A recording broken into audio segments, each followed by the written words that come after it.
I'm a man who believed that I died 20 years ago, and I live like a man who is dead already. I have no fear whatsoever of anybody or anything.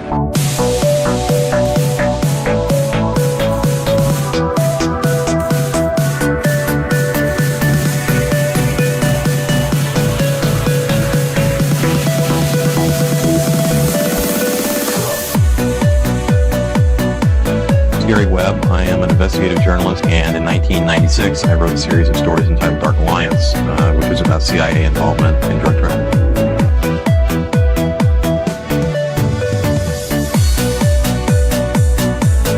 I knew a man who once said death smiles at us all. All a man can do is smile back. We're both in Skull and Bones, the secret society.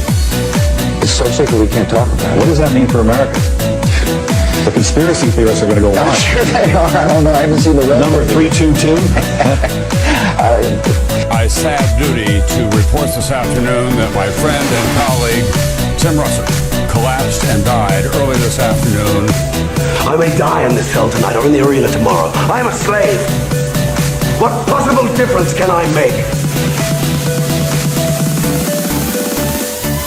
And no official of my administration, whether his rank is high or low, civilian or military, should interpret my words here tonight as an excuse to censor the news, to stifle dissent, to cover up our mistakes, or to withhold from the press and the public the facts they deserve to know.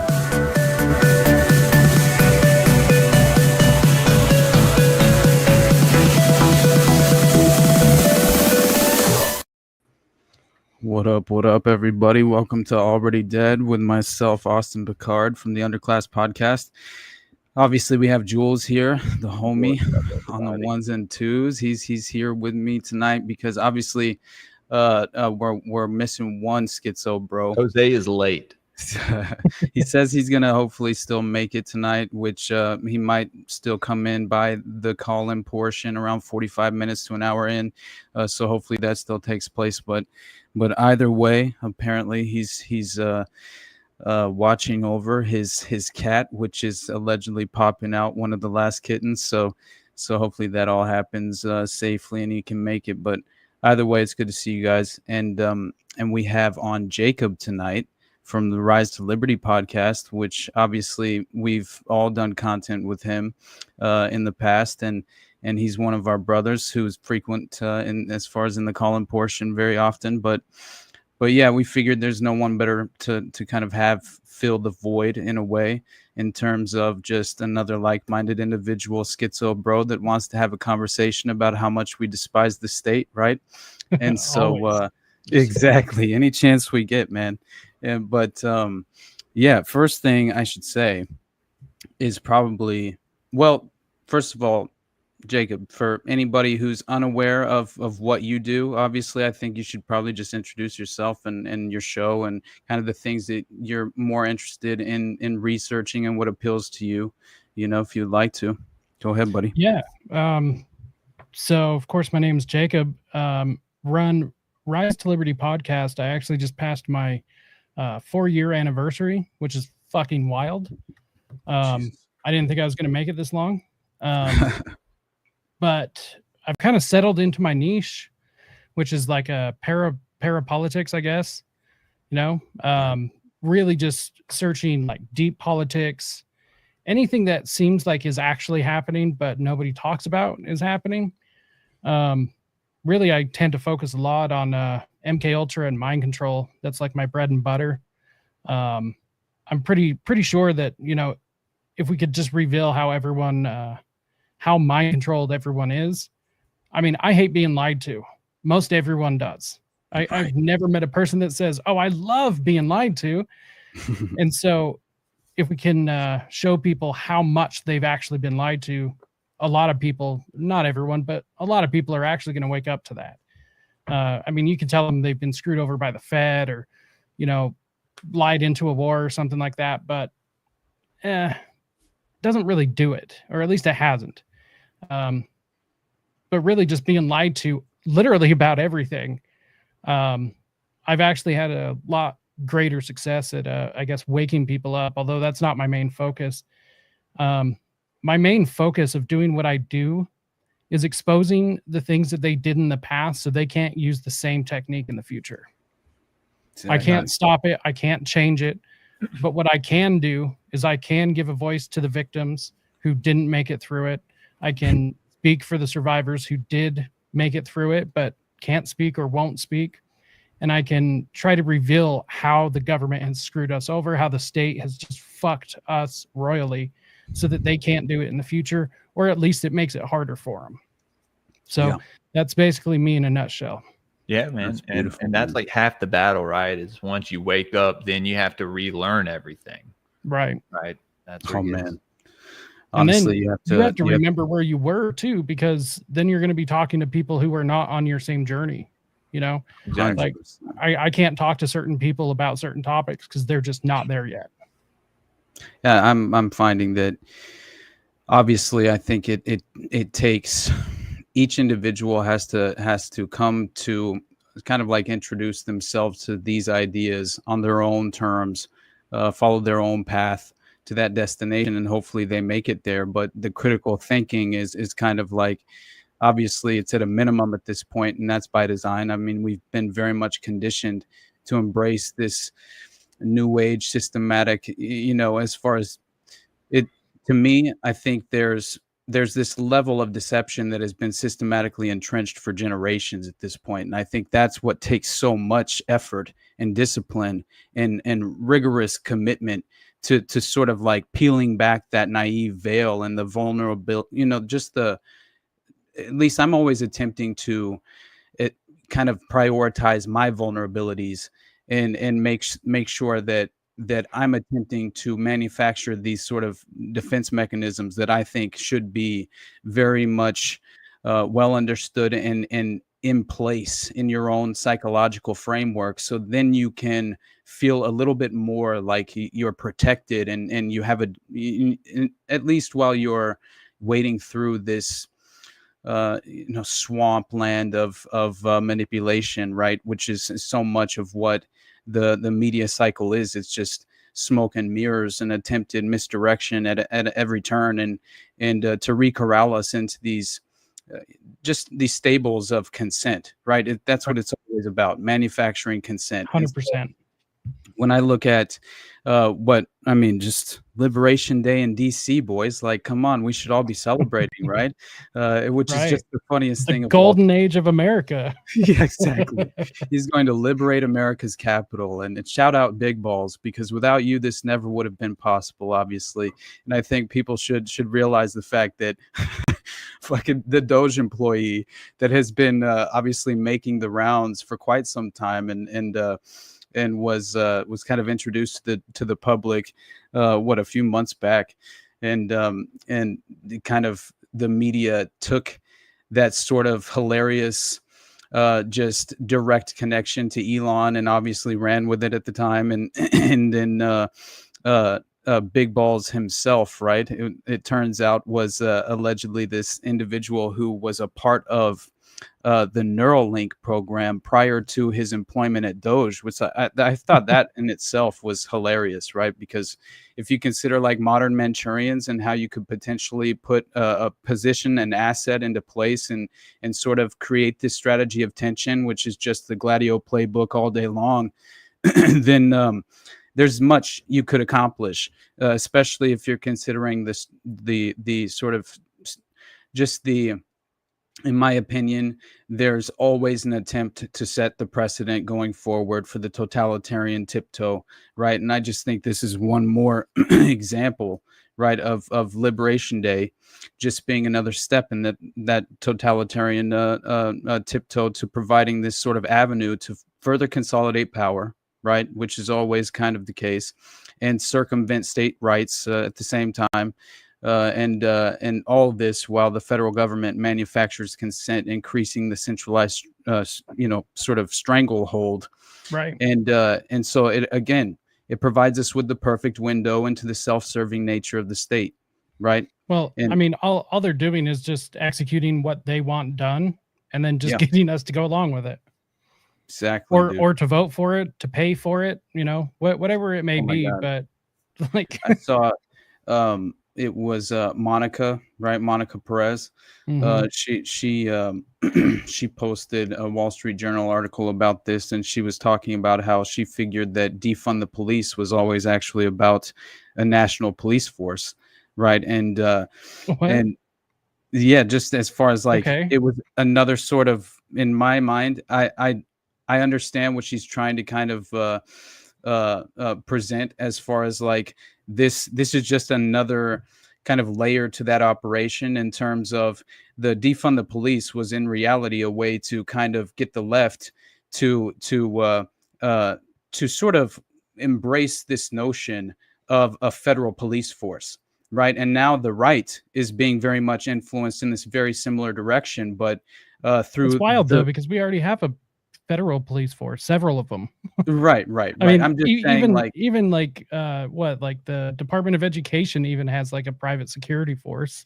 Oh, 100%. But the problem is the circumventing the local authorities, right? So no longer will the local police, I mean, effectively the DC Metropolitan Police were entirely overruled within the context of the hierarchy and the power paradigm on the ground.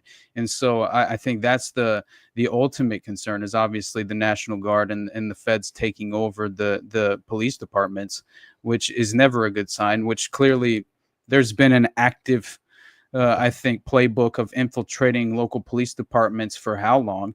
I mean, I think they can definitely get away with that in places like DC. Right. But one big problem is there are not enough federal police officers. So, like, even if they had to go do something nationwide, they still have to pull from the pool of like local officers. Right. That's why a gun confiscation was never, like a door to door was never going to be reasonable or I think it would actually be able to be done, is because they would actually have to pull from the local law enforcement. It would definitely have to be an outside force, like a sort of like NATO, coming in a certain way. The United 30 Nations, million illegals that are promised their citizenship. Yeah, I mean, honestly, what did they use for the Civil War? We were using like a bunch of Irish and like Germans, right? I mean, it's kind of crazy how the American Revolution and the Civil War were truly fought. It's very strange how much of an international footprint there is as far as the foreign cannon fodder, you could say, in a certain way, right? But yeah, let's honestly, I think it would be interesting to, at the very least, hear it from the president's mouth, I guess, as far as the Home Rule Act from 1973, I think it was, which it's interesting to actually read through what exactly the Home Rule Act is, where it comes from historically, how it's been utilized and implemented in the past, and then how obviously this Edward Korstein, or I don't know exactly how to pronounce Big Ball's actual name, the Doge employee, which to me, it's like, dude, this guy provided well, as far as like, to me, this article came and was in circulation like early last week, what seemed to be paving the way for what was to come, which is the Home Rule Act being deployed and implemented, right? Which to me, that's always kind of how this goes, right? They it's the slow burn. They trot out these ideas and these concepts into the subconscious mind and introduce it to the subconscious mind of the general public, and then they are much more willing to accept the outcome. I think it's another version of kind of like, it's not quite the Delphi method, where they believe they have some sort of like, firm part to play in the outcome itself. But that definitely has I would say it's at least factored into the psychological concept of how people inevitably interpret the news cycle and these stories as they become, as they're being presented. But anyway, let's listen to this dude real quick, because it is very interesting that he goes on to then obviously threaten to take control of not only DC, but New York and Chicago and he Dude, that's talks so about Los wild. Angeles as well, which is all like these are cities that the right, his base, would be firmly in agreement with, as far as like, yeah, man, fuck Right. the crime, like crack down, you know, like, and to me, that's a way you manufacture consent. It falls perfectly Right. into your political ideological lap, and unbeknownst to you, you take the bait, and you facilitate your own oppression. This is the strategic, just in my mind, the playbook that is always recycled over time. So once you, as you mentioned earlier, once you recognize the playbook, it's the pattern recognition. It's impossible to deny. And if you're willing to be objective, you're willing to admit when you're wrong, you're willing to ask questions at every level, and question yourself, you know, in a rigorous way, to where you're not. I'm very careful of how certain I am of anything. You know what I mean? It's because it's a very slippery slope. And Well, the only thing I'm certain of is that I don't know anything. So, right? Yeah, you know, man. outside of that, Truly, everything's a guessing game. dude. At this point, like I said, we'll get into it because of the new Ghislaine Maxwell news and everything happening there with, and we'll have to talk about the movies that we were talking about privately, because my God, brother, like at this point, I'm starting to question induced amnesia, memory loss, like at a point to where I'm like, are these ideas my own? Like, you know what I'm saying? Could you be strategically targeted with EMF or ELF and at a ultra low frequency as you're asleep? Well, you're being what about like neuro-linguistic programming? You know, somebody could just give you a phone call and program you over the phone. That's what I'm saying. You know? That's what I'm saying. And the fact of how NLP has been implemented, and we could talk about James Holmes and the Stephen Unruh story of where James was detained, and he talks about NLP specifically. He drops neuro-linguistic programming. Yeah, no, it happens all the time. Right. And what's interesting, I mean, this is what like broadcaster school is they. And anytime you go to like journalism school, they teach you how to speak in that news voice, right? Yeah. And that's done for a very particular psychological reason. And that's why all of them speak this way, for one. But for two, it's a way to like disarm you mentally, and for them to be able to get you suggestible. And it all happens subconsciously. It's wild. It is wild. And the idea that you're the hypnotist that programs you, right, and basically provides the set of instructions that you follow while you're in this trance, this hypnotic trance. Right. Only the individuals who have the alleged key, right, that can break you free from the prior programming, they can retrieve the message. This was like a part of you know, when they were attempting to utilize, obviously, various military applications for how they could have, like, you know, a hypnotized Manchurian provide, was it red? What the fuck? Yeah. That's too funny. James Holmes was a Reddit dude. If you look at the transformation of James Holmes too, you see those pictures of him. My God, it is so very clear to me that he was programmed, man. Yeah. Oh, yeah. Had to have been. That dude was in a hypnotic trance out by his car. 10 lobotomies. For real. Yeah, And no by the kidding. way, the judge, during the course of the trial, he legitimately attempts to essentially just abuse his power in every way and set this unprecedented notion in place to where he gets to provide James Holmes with the truth serum. Yes, during the process, which is just like you're chemically, that's just amazing to me that they were even willing to go on the record and claim this. Although there's medications that were discovered at his residence that were never disclosed to the public, and that was obviously strategic. And I think that just knowing that he's standing out there like so many of the Mark David Chapmans of the world who are just waiting to be apprehended by the authorities. Why would he commit those shootings and just stand by as if he was? And he's described as being by the arresting officer in a fucking trance. Right. That's just what he was trained to do. Exactly, because he's done with his actual programming. He's waiting. And there was for nothing his, else left in the script. Yep. But get yourself into the geographical position for us to apprehend you at the moment in time. That obviously is. It's just, to me, it's fascinating stuff, though, how it works. That was in Colorado, right? Yeah, Aurora, Colorado, man. Funny that takes place in the same place where Columbine is, right? Dude, yeah, it's actually not too far. Not too far from Columbine. Yeah, like less than 20 miles, man. Yeah, Aurora is like a suburb of Denver.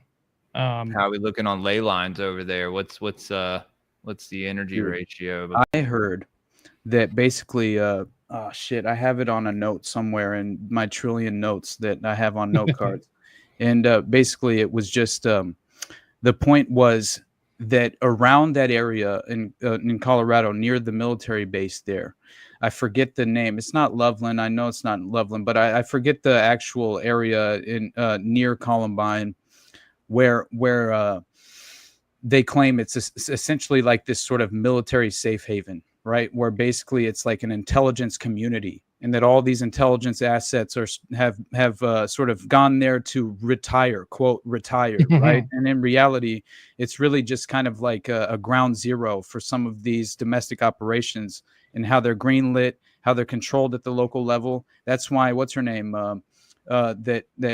is sort of always involved in the most notorious scandals in that county in Florida. I always forget her name, the super curly haired lady that was connected to the Clintons all the time. And she was exposed as well as obviously being extremely corrupt. But either way, to me, it just goes to show and lends credibility to the reality of the fact that obviously there are these strategic hubs all throughout just, the U.S. domestically. Debbie Wasserman Schultz, thank you, Fire Pixie. And yeah, it's to me that's how they facilitate these operations.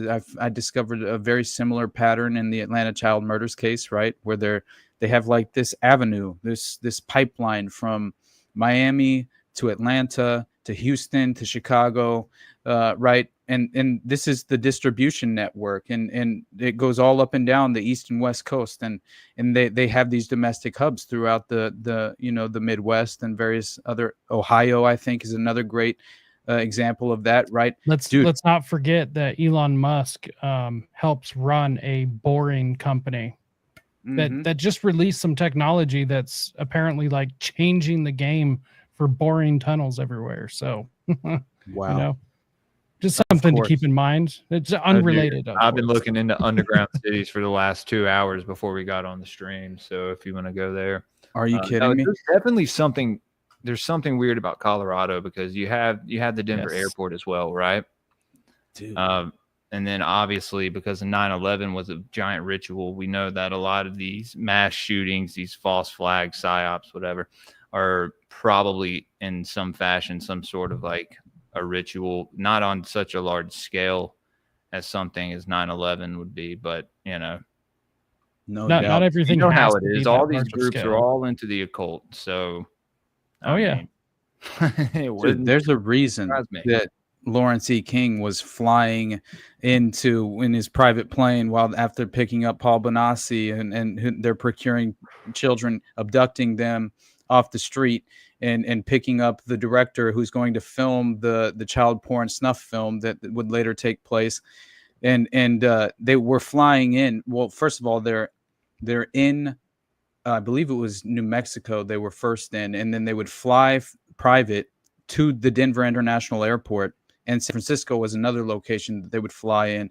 There's another airport that was directly linked to the Epstein network, where he was flying into that airport more than any other airport, and it turns out that it has direct connections to Lynn Forrester de Rothschild, and it just, like, to me, it blew me away. Well, she has that land she bought in California. She bought that little plot, or her uncle, someone, her father maybe, who was a race car driver, bought a plot of land in California. It's a very occultic site, dude. I think you can go there. It's in wine country. Interesting. But hold on. So I just saw what Gerald Hall said. He said Patterson Air Force Base is in Colorado. Yeah, so that would make that sense. sounds right. Yeah. Okay. Yeah, that sounds Colorado right. is the place, one of the places then where I think some sort of portal. Like I was looking into that city that's supposedly in the Grand Canyon that you're not allowed to go. Right, all the Ohio. Egypt stuff. Yeah, all that, which I think is which I think is Atlantean, because pre-Egyptian or pre-Kemet is Atlantis. And Patterson Air Force Base. There's one in Colorado Springs, and there's one in motherfucking Ohio, dog. That's so crazy. But Offutt Air Force Base is in Ohio, right, as well, or Nebraska, right? And that was it Nebraska that was just named. I saw like a couple hours ago there was a massive pedophile bust, and not only were there over like 20 child victims that were secured and like released from this network, but there were like a significant number of adults as well that were allegedly. Where was that? This was in Nebraska, I believe it was. Might have been Ohio. I don't know. It's starting to all blend together at this point. Patterson. Okay, that's in Ohio. Okay. No. Right. So that's actually not. I mean, because we just had that huge bust down in Alabama, right? Mm-hmm.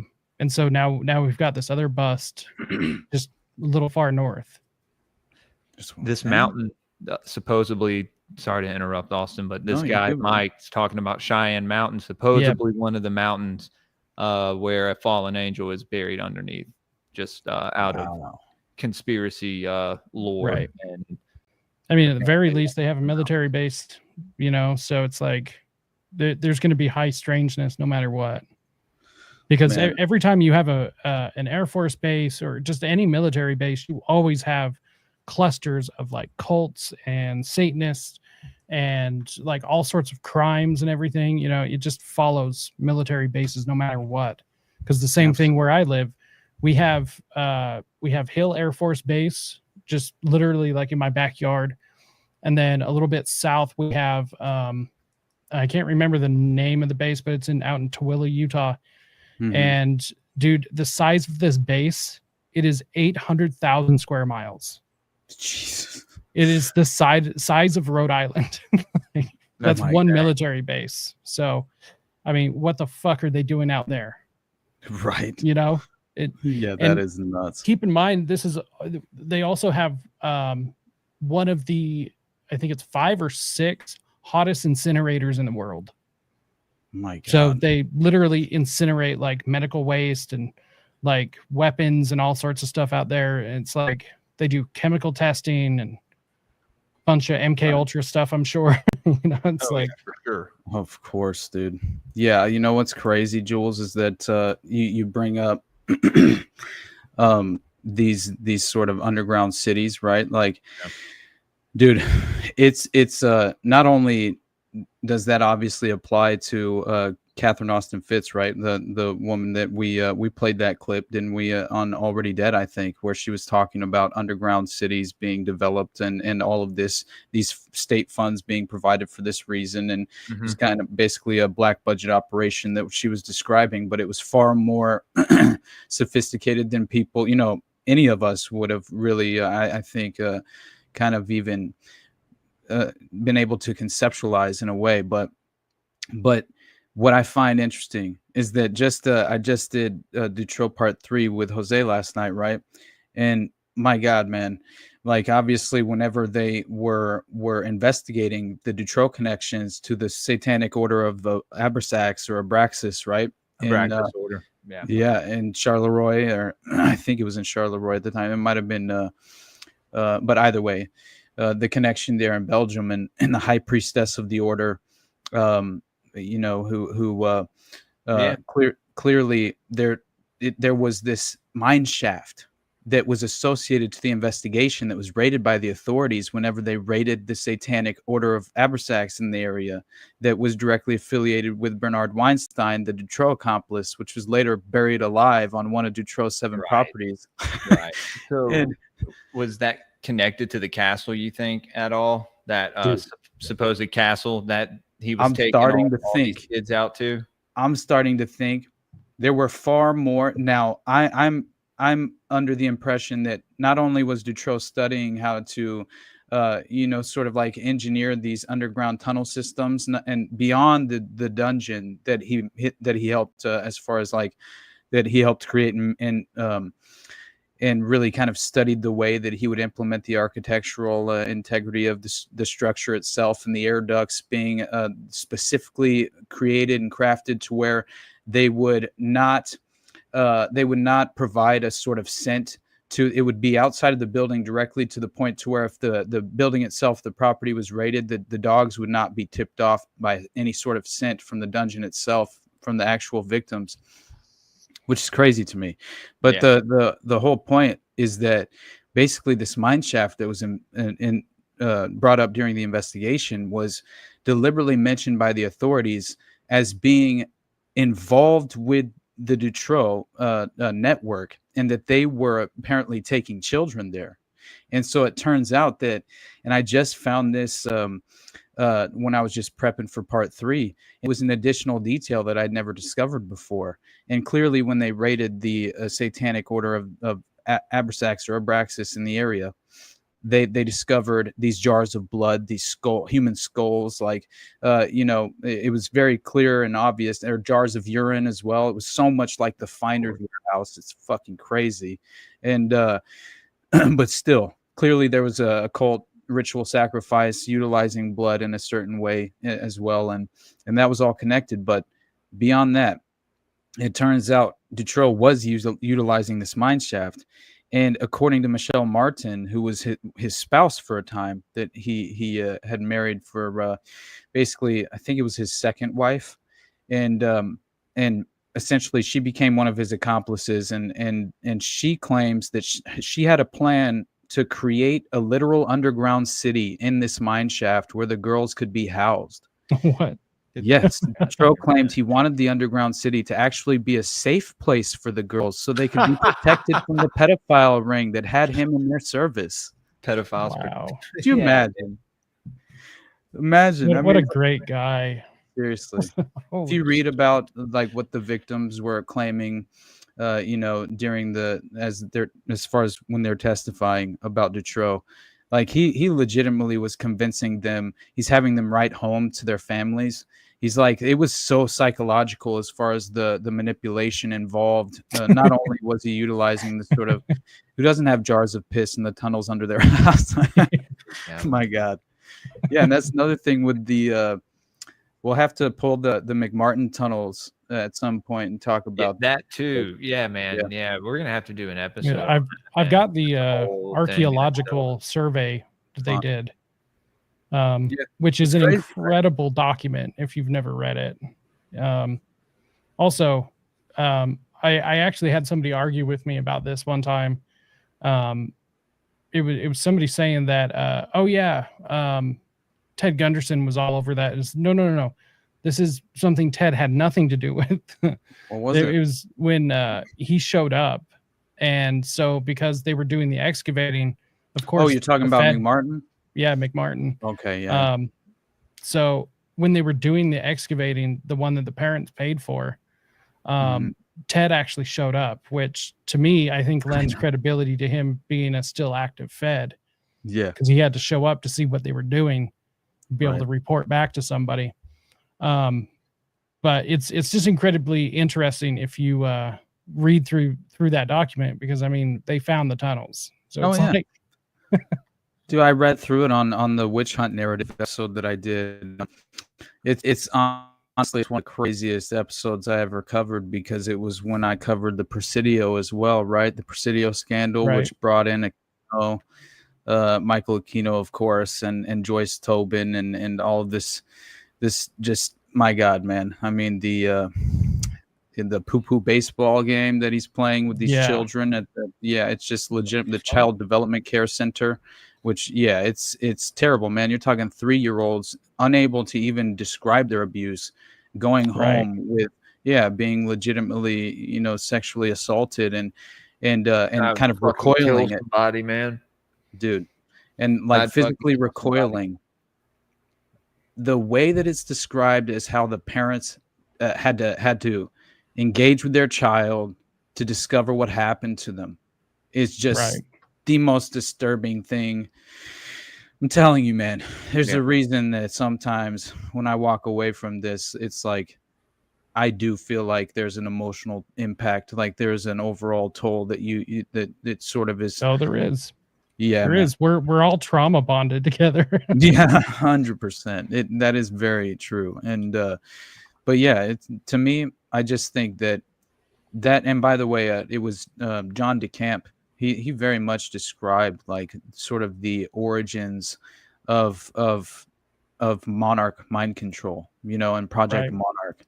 And that in itself just kind of like it blows my mind how much it ties back to Operation Paperclip and the Gladio networks, the post World War II, you know, the post war Gladio rat lines and various things where there's clearly like, I believe that so much of the sexual traumatic mind control, DID, leveraging and exploiting like the multiple personality disorder and the dissociative identity disorder to their own benefit for military applications, but far more than that. And it never ends at the military application level that people would like to imagine in this sort of naive, you know, storybook version, fairy tale reality that they think they live in. But it's just like the reality of the world itself and the power paradigm as it's structured is far more sinister. And Right. and I think that is the problem, is that unfortunately, and that comes off as a black pill, but it's not at all. When you're unfortunately, it's basically a you know, a sort of not a nation but a world under Stockholm syndrome, where we're sort of siding with our captors and unable.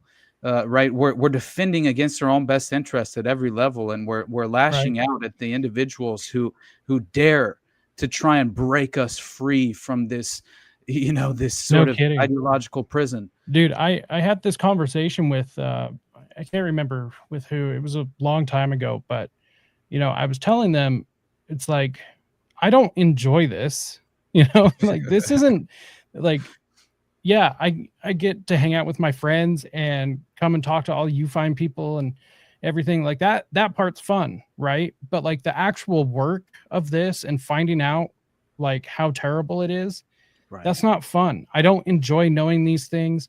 I don't like, that's not what I wanted for my life, you know? I mean, I'm here now, so whatever, but but at the same time, it's like, I don't like, I wish I was wrong. I wish the stuff was made up, you know, I really do, but it's not. And so I'm not trying to like lie to you like everyone else does, you know. It's like, if I'm legitimately trying to wake somebody up to something, it's because I care about them wanting to be awake. And one thing I had to come to terms with is, honestly, not everyone wants that. And honestly, I don't know if everyone needs to be. I mean, to change the world, we don't need that many people anyways. It's always the people on the fringes of society that change it anyways. So we don't need everyone. We just need enough people to change society for the better. And then all the sheep will follow, which will, you know, save them by proxy. Yeah, right. Yeah, that's the problem, is that it's like you have to basically reject the poison pill that is collectivism, and only through pursuing this sort of individualism and the empowerment that comes with that philosophy in life, that is the only time that sort of you can become a net positive for the ultimate collective, right? It's like this, it's almost like it's very similar to the idea to where it's like you can't have open borders in a welfare state, you know. It's like it's a self-defeating idea philosophically and in action, and its policy, just as far as being implemented at the policy level. Like in every way, it feels like we've been convinced to of course, like, you know, push back against what we should clearly be pursuing. And that is always within the context of how it affects us politically. It's never about the overall, you know, just, I would say just sort of like the core structure of society itself, which should be prioritized. It all has to do with the window dressings that are the smoke, you know, it's the deliberate deception and the smoke and mirrors that they rely upon, you know, and yeah. So, I mean, to me, it's when you discover the people who are strategically put into position and in these prominent roles that seem to have like these drastic effects on society at large, you know, and only helps, you know, push us further down that dystopian path. I mean, at every level, what are they attempting to do? Control us psychologically, manipulate. That's the very first thing. And that's honestly my biggest argument against the black pill, is because they need your fear. Like, stay grateful. Right. Good way to go. Just stay anywhere to the left or to the right, depending on how you're looking at the chart.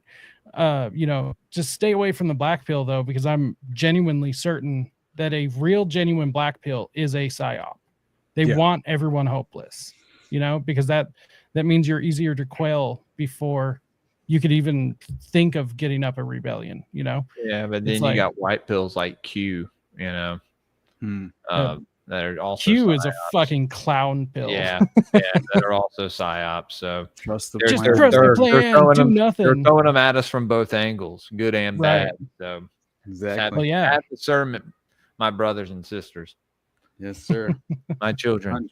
My children. That's what Sam calls us, dude. I know. I love it. I love it. Every time I fucking I show up in the StreamYard for whatever this is, it's fucking, how are my children doing? I love them so much, dude. But yeah, it's honestly, to me, man, it was very interesting to see, because as far as like knowing what Paul Bonacci claims about Michael Aquino and his roles, at least being one of the most prominent in sort of running Project Monarch, but specifically he was apparently he just had these very unique set of characteristics that clearly I think lent his services to this sinister agenda that was being sadistically pursued, you know, and finding where he ends up. It's so many layers of all of these different scandals. It's not only the Franklin scandal, it's Presidio, it's West Point, right? It's he's at Fort Bragg when Jeffrey McDonald. What did he do in Vietnam? You know, like, let's go that far back. Like, what the hell did he do over there? It gets so crazy too, because he's obviously at one point, because it was Vietnam in the late 60s when he's becoming an expert in psychological warfare. And then he's at some point he's serving with the Green Berets. Now that makes a lot of sense if you consider Tim McVeigh and you think of all the, even Randy Weaver, individuals connected to Waco. You had which I found that very interesting, that you had special forces operatives at Waco that were like, no, we were sent in to kill the survivors. And that basically, it was like they had essentially been dosed. They had been given an antidote to whatever had been sprayed, a toxin that was sprayed. Yeah, there was a nerve agent that he's killing. Yeah, dude. Yeah, oh my God. So they basically made everyone just burn alive, basically, without being able to move. Exactly. And that was the most horrific thing I could think of. Like, I know, man. There's a special place in hell for those people. That was Waco. They did that to children too? Yeah. Oh, all yeah, of them. man. Yeah. So when they were in that pit, they couldn't move. They were still alive. They were still awake. They didn't give him like knockout gas or something. Just gave him a nerve, and so they couldn't Their move. skeletal structures were all distorted, but that didn't show like a similar. It was very interesting, and this reminded me so much of like Jonestown, because you're getting into like the, obviously the, just more of what's the name of the damn individual who was doing the autopsies at Jonestown. Either way, it doesn't matter. The point being that it just consistently comes up whenever there's a sort of op gone wrong that goes up in flames. In this, I mean, amen to that. Bad choice of words, but in this case, because it clearly actually legitimately did go up in flames, but at the same time, it's like that's what so many of these individuals like Colonel Bo Gritz, right, who was sent up there to negotiate as the hostage negotiator, basically with the HRT, the hostage rescue team, and everything at Ruby Ridge, and he's sitting there saying that he saw the intelligence that was on the ground there with the HRT and right the individual feds who were clearly attempting, what did they call their Camp Vicky, that was down the hill from the Randy Weaver residence, and that in itself was psychological warfare, right? What were they doing over the loudspeaker? Hey Vicky, can you should come out for your kids while she's fucking dead, sitting there with their brains blown out. And they know it. They damn well knew it, dude. They shot her strategically on purpose with the baby in her hands. Lon Horiuchi. Yeah, Fire Pixie. Don't get me started. We did one episode on that, I think, Austin. I've also done other shows talking about that. Same shit, dude. Ruby Ridge, Waco, like all of that shit gets me hot. Yeah, man. And honestly, I was thinking about it the other day, is at that time, I mean, the militia movement was gaining like crazy momentum, right? Yeah. Like there was this huge anti-government sentiment. And so they had two massive incidents counting against the Fed, right? Yep. So they were trying like everything they possibly could to get everyone back in favor, right?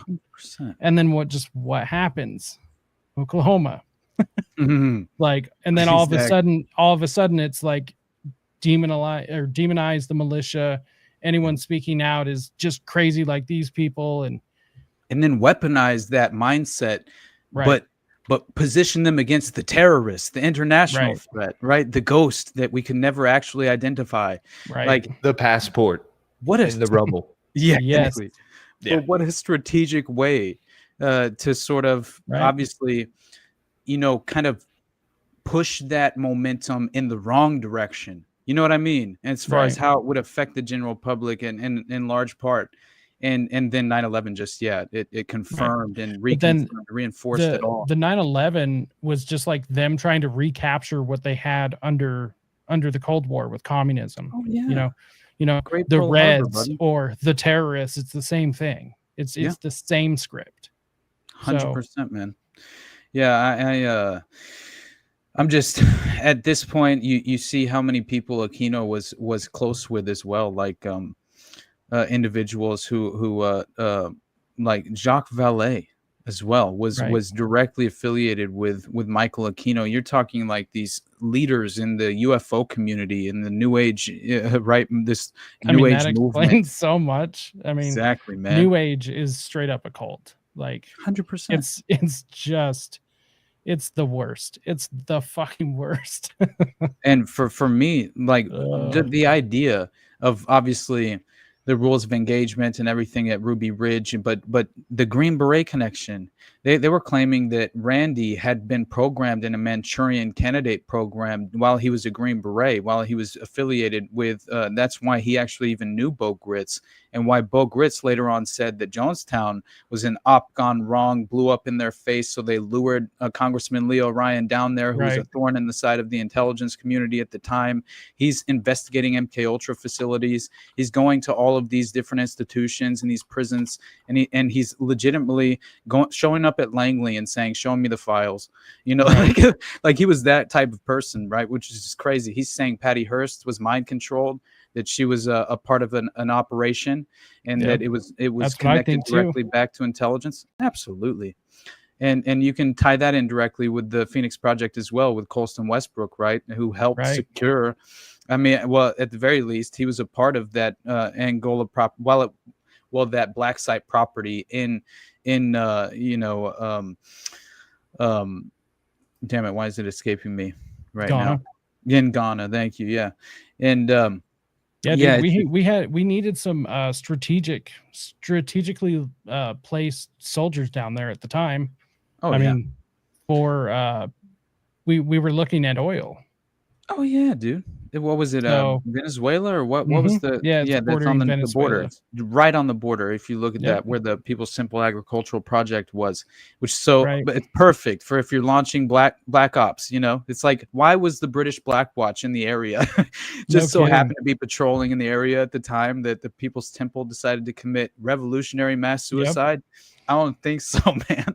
Like, there's no way that the Green Berets are just called in. And you have Green Berets who are going on the record. Now, some of them remaining anonymous, who were saying that, hey, no, we were told, shoot on sight. Yep. Right? So they said that they had people from Jonestown running up to the helicopters, screaming for help. And he opened fire before the helicopter landed. Right. That's what they said. Right. And Bo Gritz said the same thing. And he said that it was wrap up some of these clandestine operations, and it would basically be tie off these loose ends. So whatever individual victims that you have from the Montreal experiments in Canada, drop them off in the remote jungle in Guyana and add another body to the pile. Like, that was it. And that makes a lot of sense to me. What the hell were they doing down there? Because when you look into their medical facility, that was like state of the art. What the hell, dude? Over 10,000 doses of what was it? Scopolamine or scopolamine, yeah. The devil's breath, dude. Like, dude, they had every sort of mind control drug you could possibly think of. The place was stocked up like a military hospital, which I'm pretty sure it was. State of the art. You know? They said it looked like it was there long before. Right. And that essentially they said there was enough MK Ultra drugs for NLP and various methods that they would utilize there to dose and the entire. They were getting checked every day, multiple times a day too, which is crazy. And yeah, but they said that there was enough there as far as these MK Ultra drugs, right, that they could have dosed the entire capital city of Georgetown in Guyana. Right. Which is that just makes all the sense to me, especially when you know that it was a remote black site utilized to train up Angolan rebels, during this sort of Angolan civil war and all this crazy. It was regime change operations happening at the time. It's the same thing that happens with, Operation Condor in South America, and Pinochet and the Colonia Dignidad, and how they would just they utilized. It was Jonestown in Chile. I mean, what it was. It definitely just seems like they needed a experiment to try MK Ultra out, like in a real world scenario, but they needed somewhere far away, somewhere that was not in the States, just in case everything went to shit like it did. Dude, so you just brought up. Hey, Fire Pixie, thank you for the $2 donation. Says next time, spaghetti straps, Jules. My we'll see what we can do there. Also, we got a link sent to us earlier in the show from a D-Trail. He said, hey, I made a fire edit. Y'all can check it out and let me know what you think. I checked it out. It does look fire. So after the edit, we watch, the weekly edit. If y'all want to check this out later in the show before we get out of here, I think it's like a minute and a half. Looks like a banger. Oh yeah, so dude. Figure we could check that out. If not, if we don't get around to it, then we can watch it after the show. But yeah, brother. Just figured I would throw that out there. But whenever you wanted me to bring that up, it's at the top of the hour almost. Oh, you're right. Thank you, brother. I was not at all paying attention. Let before we start on another tangent. Hey, I'm just here for the ride, dude. I appreciate you, honestly, because I haven't talked about one single thing I prepped to discuss, which is hilarious. I was going to mention that as well, so maybe we could do that during the call-ins and whatnot. That sounds good, brother. I got some stuff pulled up. Hell yeah, and honestly, let me start around because Jacob just brought up scopolamine, dude. Oh my God! Like there's a very interesting connection, and that at the very least that could kind of like kind of segue us into the Mexican supermodel, right, story, which is very interesting. It's very, as far as how that connects to scopolamine, this kind of blink twice plot line of induced amnesia, and yeah, it would be an interesting conversation that, and we'll see where it goes from there, because obviously there's much more that, for example, Ghislaine allegedly being given work release program. I still have to find out if that's this is legit. a conspiracy happening right in front of our fucking faces. That's what I'm saying, man. But they don't exist. All right, Jules, whenever you're ready, brother, just bring it up. Man. Yeah, I'll go ahead and pull that up. Yeah, this is a pretty cool edit. I spent some. They always are. Thank you. But Video file. you guys should like it for sure. And you know what? I kind of agreed with Jose on this, that, you know, I definitely want to keep for Tim, want to keep Jolyon, keep those post-mortem. And I love that idea, honestly, man. That's why I haven't changed it. Right. I've just been putting it in the timestamps as post-mortem column portion every time. But because those are his, I do have some options. I'll talk to you guys about it later, but do have some options in case we want to do whatever, because yeah, it was his spot first. So sounds good, buddy. Sounds good. All right, guys, we're going to take the intermission real quick, play the fire edit. We'll be back to drop some truth bombs and get the hell out of here. Take some calls too. Hopefully people in the chat, in the private. Maybe somebody wants to pop in. Bobo, Krabs, your mom, Shy One, all the homies. All right. Nothing but love. You can pull it up whenever. Big club. And you ain't in it. You and I are not in the big club.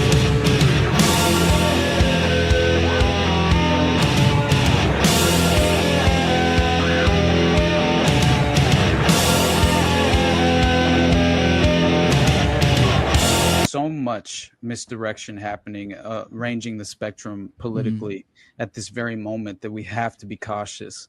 You know, as we always kind of urge the audience, just remain skeptical at all times. And I think that we all agree with that as far as the PSYOP season is concerned, right? And the year of the PSYOP, right? And I mean, when you have all these individuals who are coming out, and then Dershowitz can't shut his mouth.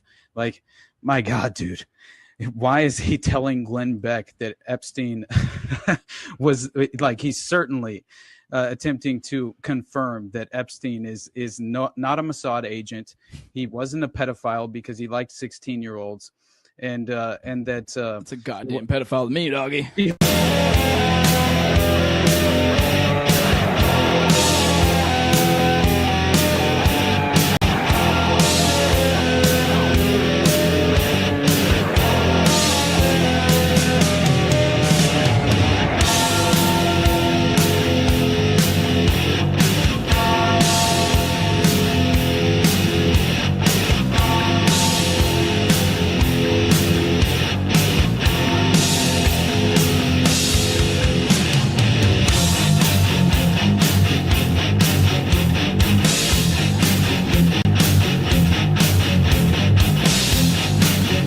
They're so desperate that you're seeing even this ridiculous UFO psyop being attached to the Epstein scandal, right? I mean, is that even really anyone even buying that? Like, I don't think this feels. This reminds me of like when they were doing the alien shit during COVID, and it was like, I don't fucking care. Like, I completely, I keep seeing it and going, and then just like, whatever. Like, this doesn't even register into my like news cycle brain. Like, I just like, who fucking cares? Like, shut the fuck up. Like, no, they're not. Like, fuck off.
Hell yeah, boys. That was legit. Another banger, dude. Thank you. Honestly. Yeah, that was beautiful. Now, that really does kind of perfectly segue us into a little bit more of the mind manipulation conversation, I would say. But at the same time, Jules, if anybody does want to pop in and have a conversation with us, guys, go right ahead, man. Let me know on the back end. Oh, and by the way, it was Thorazine is what they had at Jonestown. Yep. They had Absolutely. 10,000 injectable doses and 1,000 tablets in a size normally given for severe neuropsychiatric conditions. The drug acts at all levels of the central nervous system. Yeah. Whoa. How ridiculous. Get out of here, dude. For real. Dude, I'm telling you. And beyond, obviously, the connections with Richard Dwyer and the CIA footprint that is so very obviously at Jonestown, it's just fascinating to me how much of the mind control drugs were actually, I mean, just Lawrence Layton himself, clearly, I think. Sorry. No, you're good, buddy. Is your mom trying to come on? Yeah, I should type in the chat and not talk over you. My bad. You're good, buddy. No worries at all. Sounds also good. I had posted the link on my Twitter and in the Rumble chats. Because YouTube will not let me post it. I'm not gonna. You have to do it. It's all fucky. Yeah. And I'm not fucking with YouTube that right now. anyways. So, here we go. YouTube guys, if y'all want to come on, got a few people backstage right now, but most of them probably won't come up. Your mom, get your ass up here. Talk about Natasha Bedingfield or whoever that model is. Come on, it's just like we're hanging. Come on, get up. He knows. Get up here. Go. No, your mom's awesome. Honestly, when I met him at Bro Grove, it was.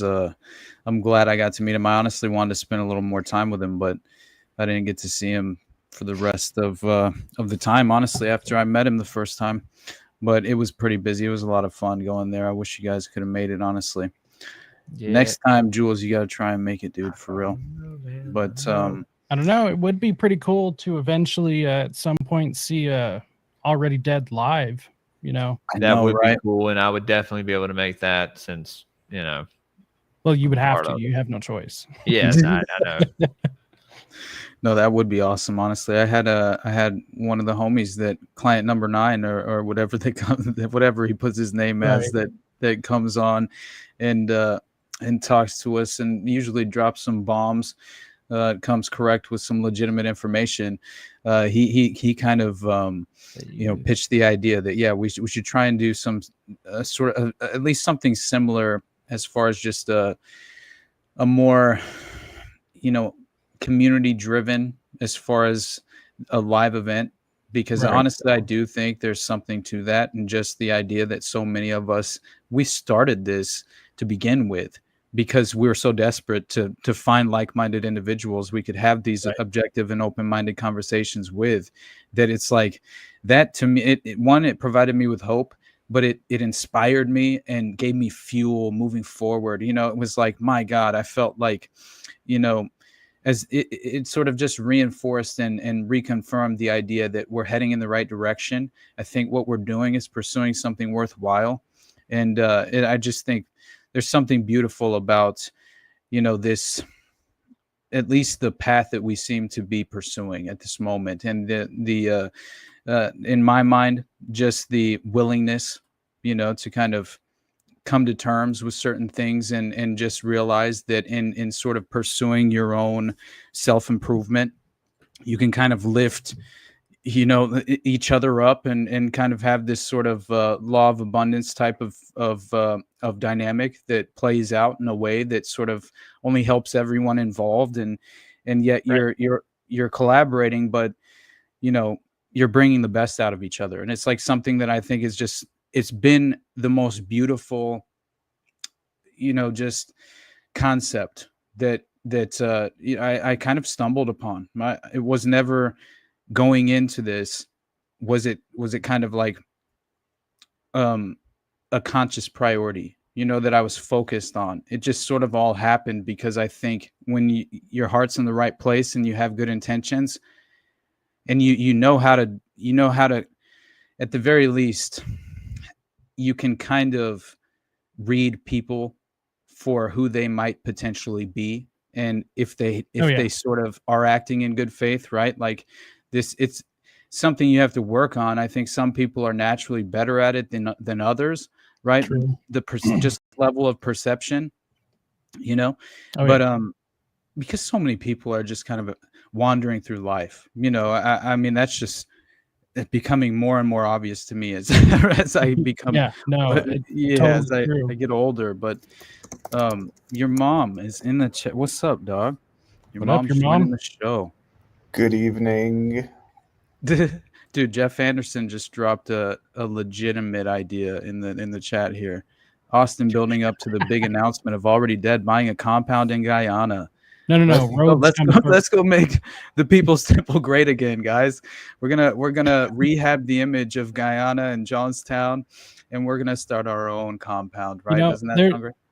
There's another podcast out there that took a really great name, and I kind of want to take it back from them because I don't think they deserve it. And it's the Cult of the Curious, because I don't think they deserve that name. I think it belongs in a lot better home, like here or amongst any of like your guys' shows or anywhere, because you guys are actually curious. Anyways, I'm taking up your mom's time. We buy land in Guyana and call it the Cult of the Curious. Ooh, that's not bad. That's not bad. We'll have to workshop the robes come first. For real. We don't only need spaghetti state scraps. of the art. Jules is only allowed if he wears spaghetti scraps, though.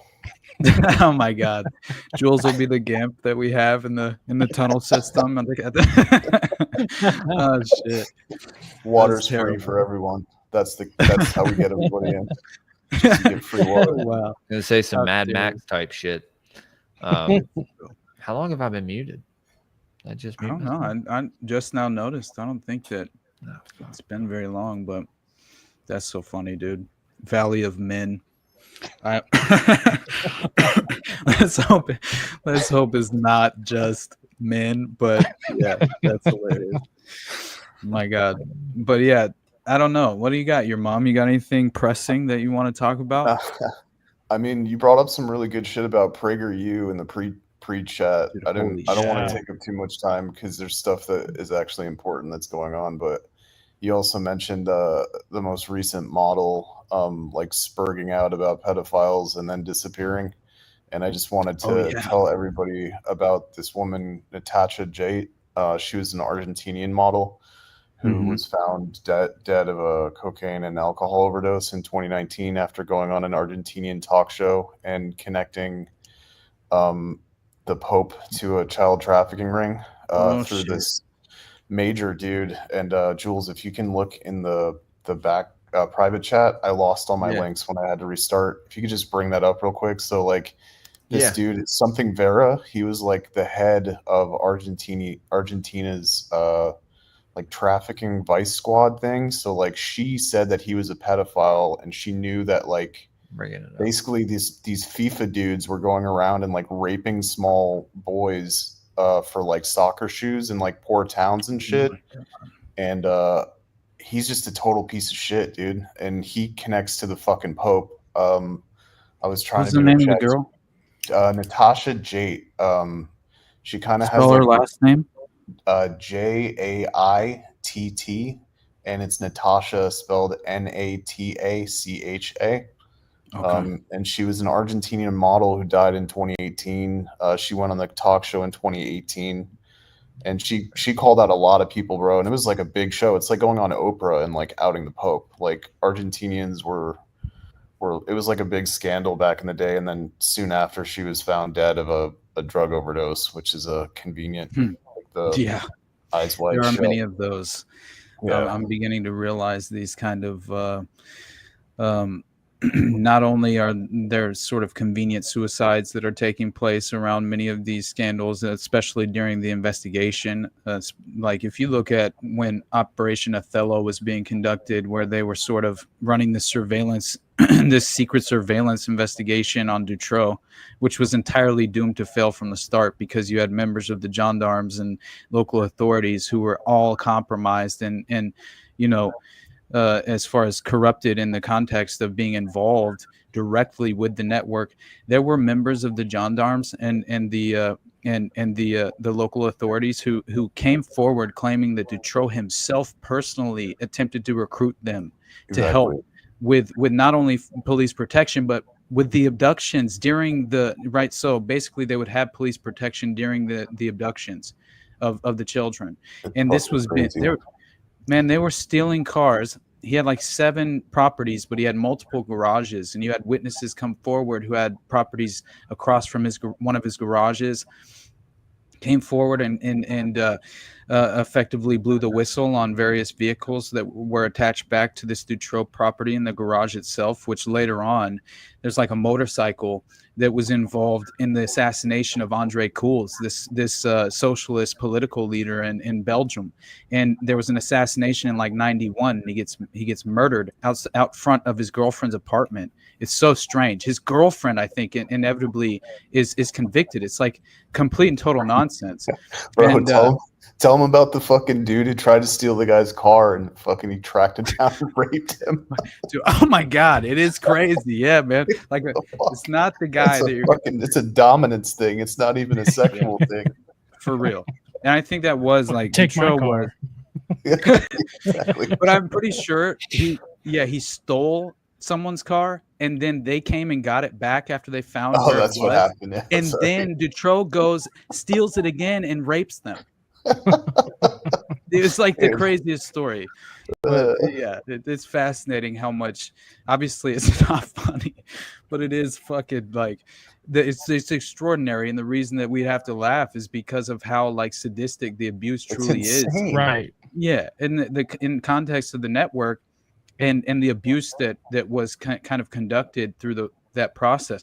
This is like, you know, very lighthearted in terms of the actual detailed description of much of the abuse that truly took place, which I know that sounds terrible.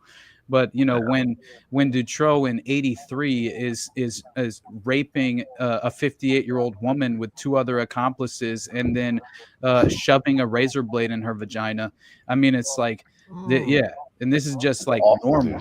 That's normal, you know, and especially when you realize you read through the X dossier, you find out what truly happened to these poor girls and many of the victims.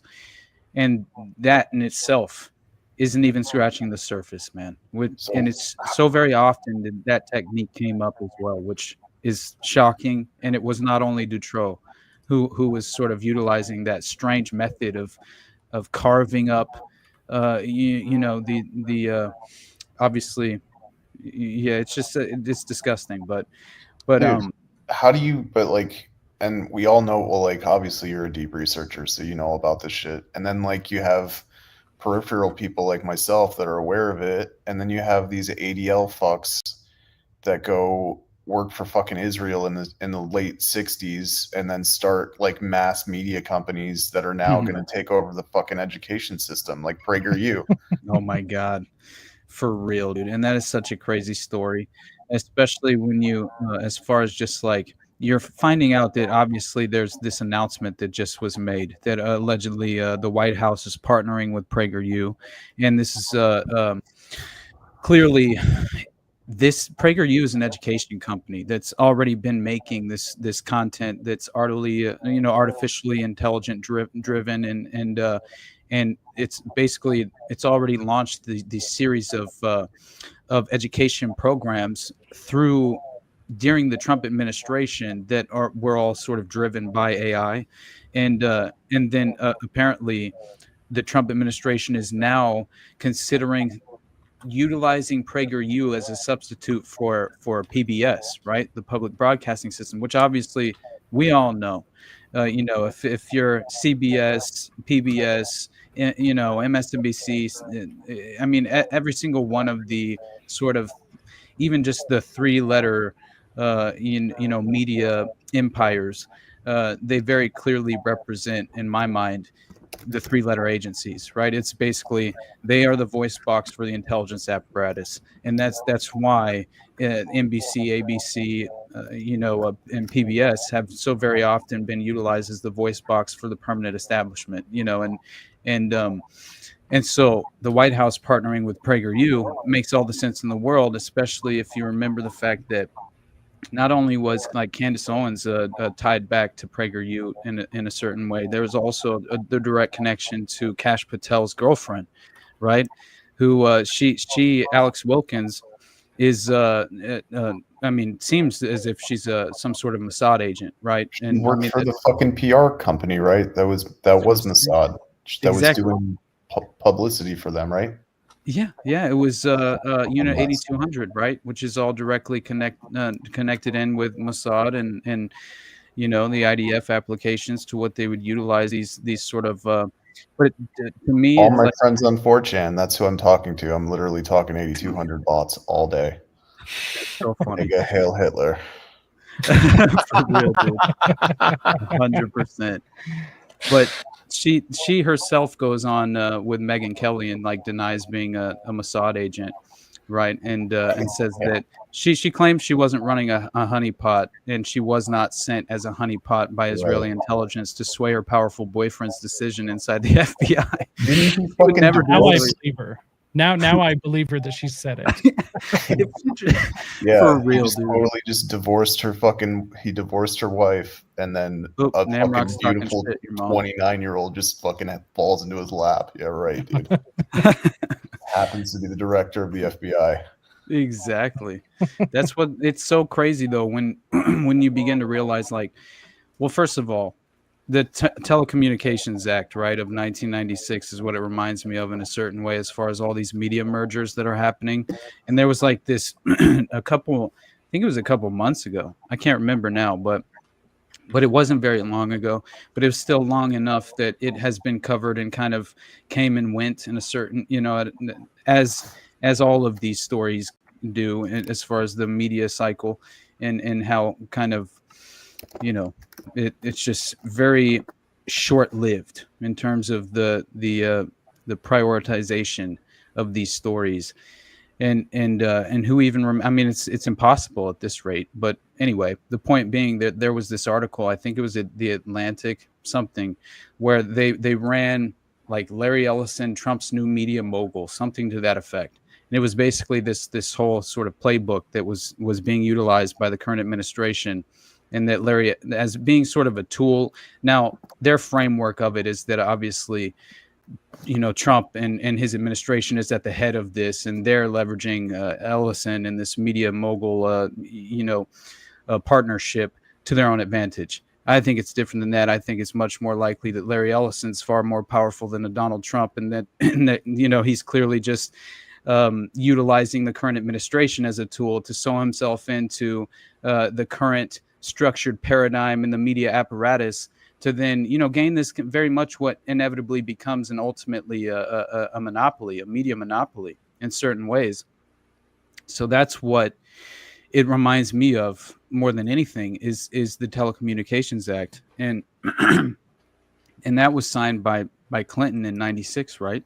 And it's super crazy when you see what this did, really, because it greenlit a government-backed corporate takeover of an entire industry, while it paved the way to this state-sponsored media monopoly, right? Yeah, JD Vance will save us, and he and Elon Musk are going to collaborate. They're going to come and save us. But then Peter Thiel. Exactly. Yeah. They're all such good boys. Dude, did you know that Palantir comes from fucking Lord of the Rings? Mm-hmm. Yeah.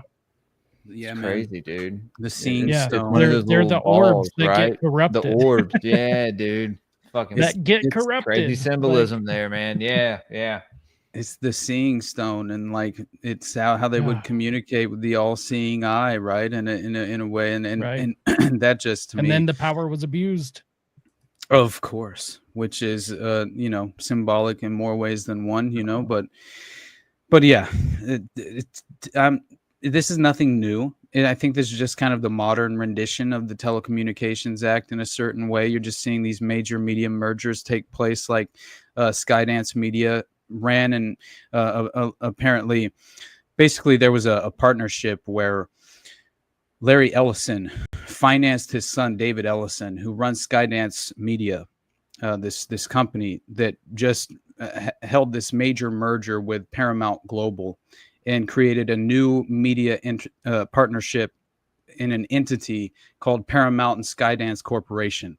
And this merger is combining the resources and expertise of these obviously these major organizations in the media and entertainment industry. And it's interesting because this led to, obviously you had the Stephen Colbert show and get canceled, and there was all this sort of political fallout, and I think that was a misrepresentation in every way, and falsely represented to the public for managing and manipulating perception, of course, as far as in terms of this partnership. And but then you come to find out that once this partnership is confirmed, there's then obviously what just was announced was this major deal between Paramount and the UFC, that they just struck this major deal, which I thought was interesting. It was the 11th, and that it was a deal worth $7.7 billion, right? Just because of, obviously, we've been discussing gematria and the implications of these, just the esoteric implications of these numbers, right? It is interesting, to say the least, but still doesn't necessarily mean anything. It's just interesting. But I will say that it's a major deal, and when you're considering the implications of how many different things fall under the Paramount umbrella with Skydance, it definitely seems as if there's at the very least there's media manipulation afoot, and we should all be very skeptical. But the White House replacing PBS with PragerU is another. I think that's a way more of a smoking gun as far as the agenda is concerned, because obviously you're going to have these major media partnerships happen frequently. But the fact of the matter is, like, it's kind of like eliminating the pay-per-view model of what the UFC once obviously utilized, and so they will now become like basically, if you have a Paramount Plus subscription, then you will have, I think there are two different tiers, and if you have the more expensive tier for like 12 something a month, then you can access the UFC cards now, right? What is the anti-Semitic tier? Which tier is the anti-Semitic one? Because that's the one I want. I'm telling you, man, tier. It's so crazy because there's definitely. Did you see what's her name that just came out? Janine Pirot, or what's her name? Yeah. She comes out and she's the attorney for DC, right? And she's talking about anti-Semitism being the problem, and she was discussing how they were considering giving who's the individual? What's his name? Elias? What's his name again? The guy who committed the assassinations of the Jewish diplomats in DC, right outside that. What was his name? Elias Rodriguez or something.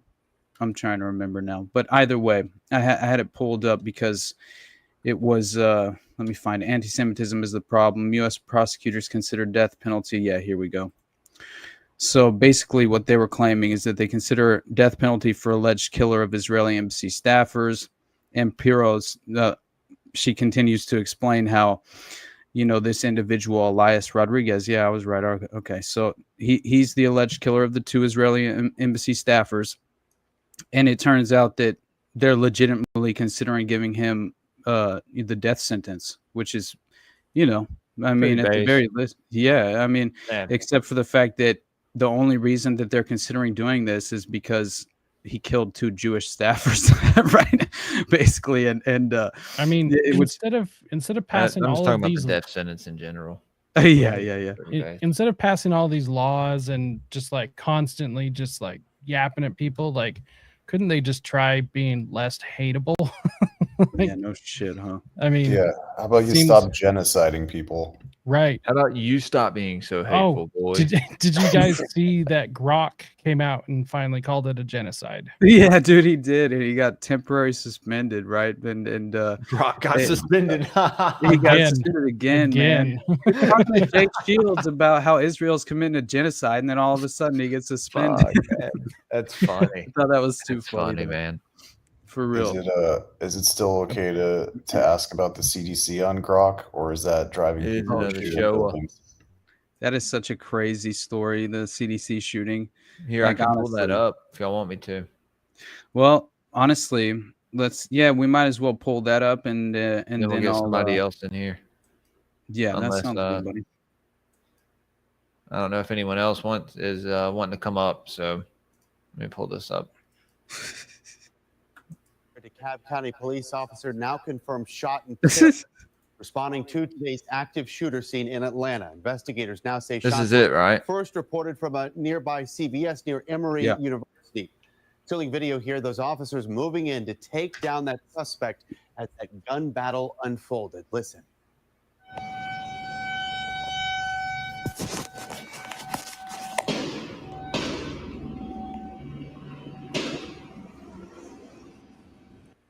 Atlanta police reporting tonight that the suspect was killed. Though the shooting started near Emory's campus today, that may not have been the intended target. Who was the suspect? Exactly. So at first, they kind of attempted to not reveal the suspect's name for at least a certain amount of time, and then it came out that he was identified as Patrick Joseph White.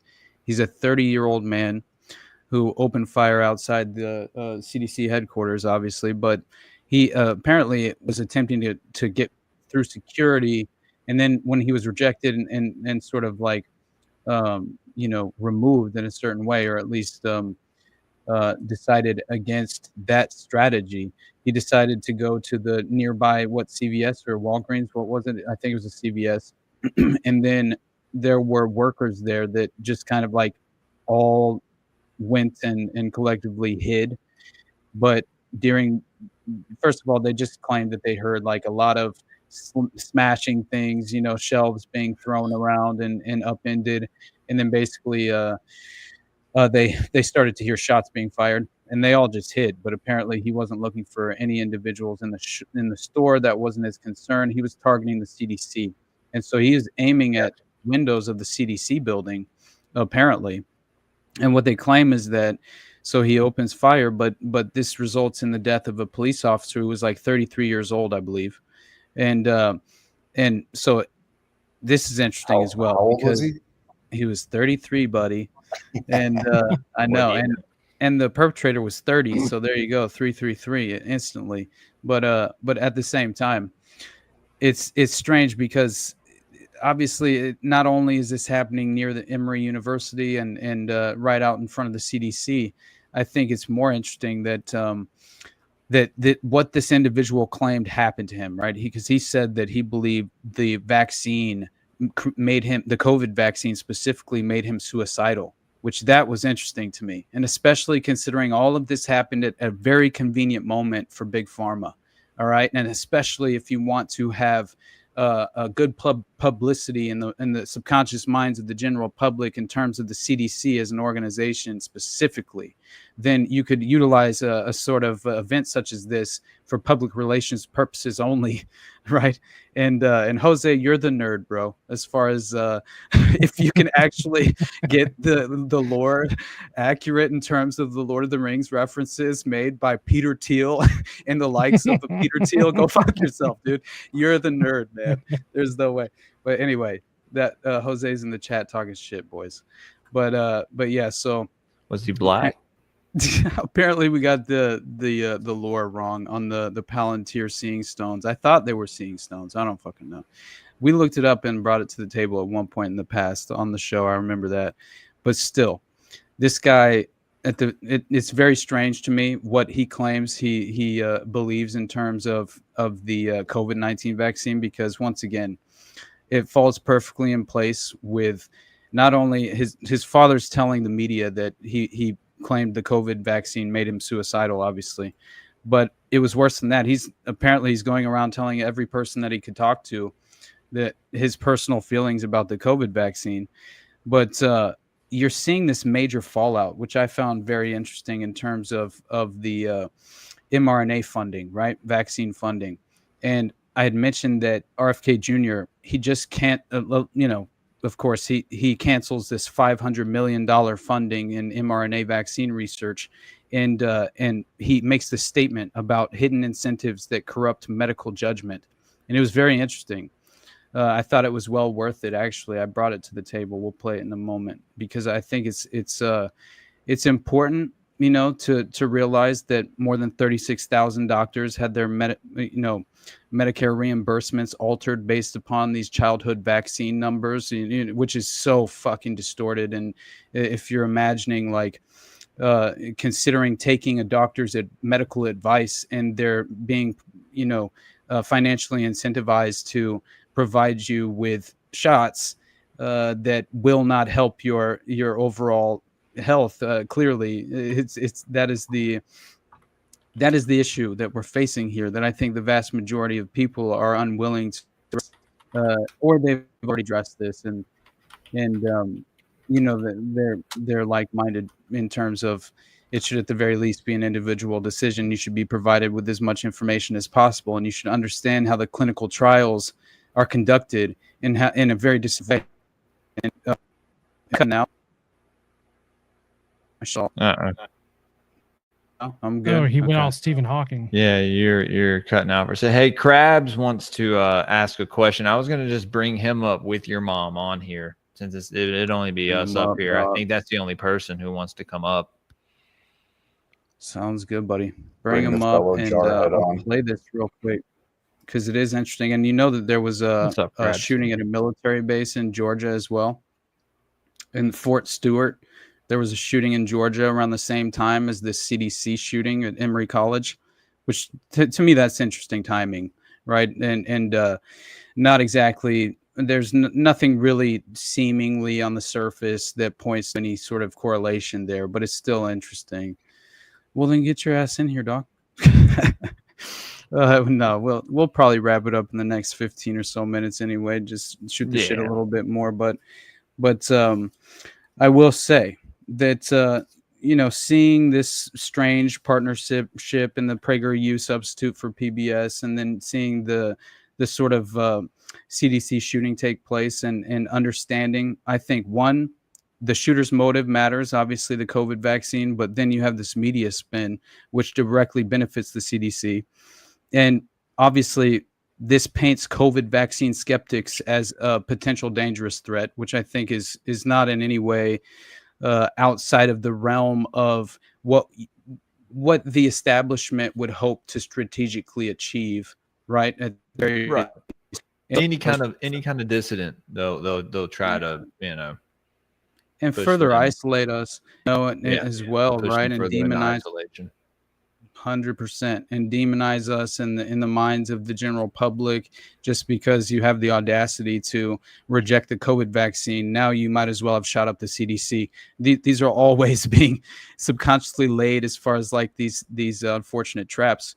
But the only final point, same thing they did with the militia in the 90s. Oh, yeah. Exactly, dude. Yeah, exactly. Sorry to interrupt.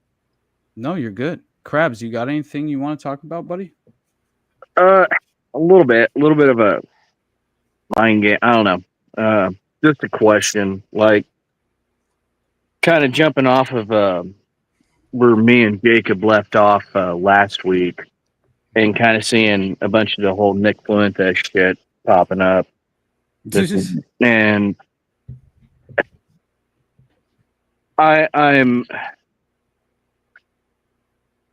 like, it's like the jig is up in a sense with Jews or Israel or whatever in mainstream, or that's what's popular, or like your Candace Owen, it's safe, unsafe, or however you want to phrase it. You know what I mean? Right. And that just leads me to believe, like, if that's the case, what's going to be the PR move or the brand change or it is like, all right, first, I guess you got to answer yes or no. Is Israel the big bad? And that can be debated back and forth. I kind of lean on their more middle management, whatever the upper echelons are. The fuck if I know. But they've played a big role for a long time or whatever. But it seems or like it ain't like this is their first fucking rodeo through a bad PR storm. You know what I mean? And what's going to be the pivot point or whatever? Like this is done. It seems like it's in the common zeitgeist at the break table or whatever. Like it's not really like, oh, you can't say that about Israel much anymore. It's like, oh, okay. Like those opinions are now kind of the silent opinions rather than they genocided the entire population of German Jews because the real Jews know that these fake Khazarian Jews aren't Jews. So like perhaps the idea is to build the anti-Semitism to justify the draconian crackdown, you know, like that's something that's a thought I've had as well. Buddy, what have I been preaching? Anti-Semitism as the justification. How many times have I been saying it's been a fucking mantra on this show? I don't know how you know, it's like I'm just like, if you're picking the low-hanging fruit that is Israel in this very moment, it's being laid there as a trap. It's not, you don't even have to pick the fruit. It's being presented to you on a silver platter. There's a reason for that. I'm never going to just once again become naive enough to take the sort of face value interpretation of how these things play out on the world stage, because at every level we know this is far more sophisticated. We are intended to believe that, oh my God, look at how sloppy they are. They can't even implement their own psyops while they, subsequently or simultaneously accomplish every last goal they have in mind to achieve. And we're sitting there, acting as if we disrupted the flow of the process of the totalitarian agenda. All of this was planned way far before we were even like a glimmer in our parents' eye. Exactly. Yeah, that's more true than it isn't. I mean, just as a broad, that is. So, like I said, what even Hunter Biden believes. So, bro, what in history? What in history? Crabs, listen to me, dog. God, crabs, you saw it. No, just play. So, dog, you got to listen to this, because even Hunter Biden doesn't believe that Epstein killed himself. You know what I'm saying? Like we're at a point where we crossed the Rubicon long ago. You know what I mean? Like we are being led by the nose at every level.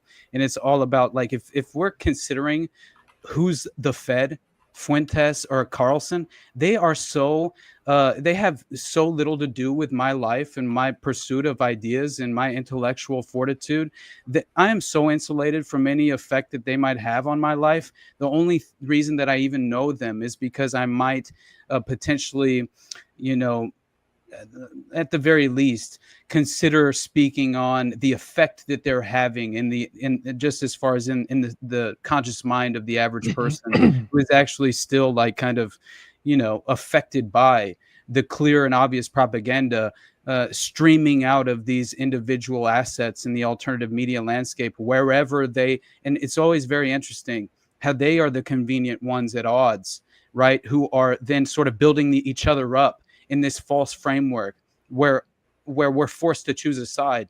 And in reality, it's like, dude, that is the deceptive tactic playing out. That, not to cut you off, but no, that was, and I don't like bringing up who I brought, like gossip talk or what, like that is the new mainstream news, whatever the fuck that is. I mean, yeah, I get that. I guess why.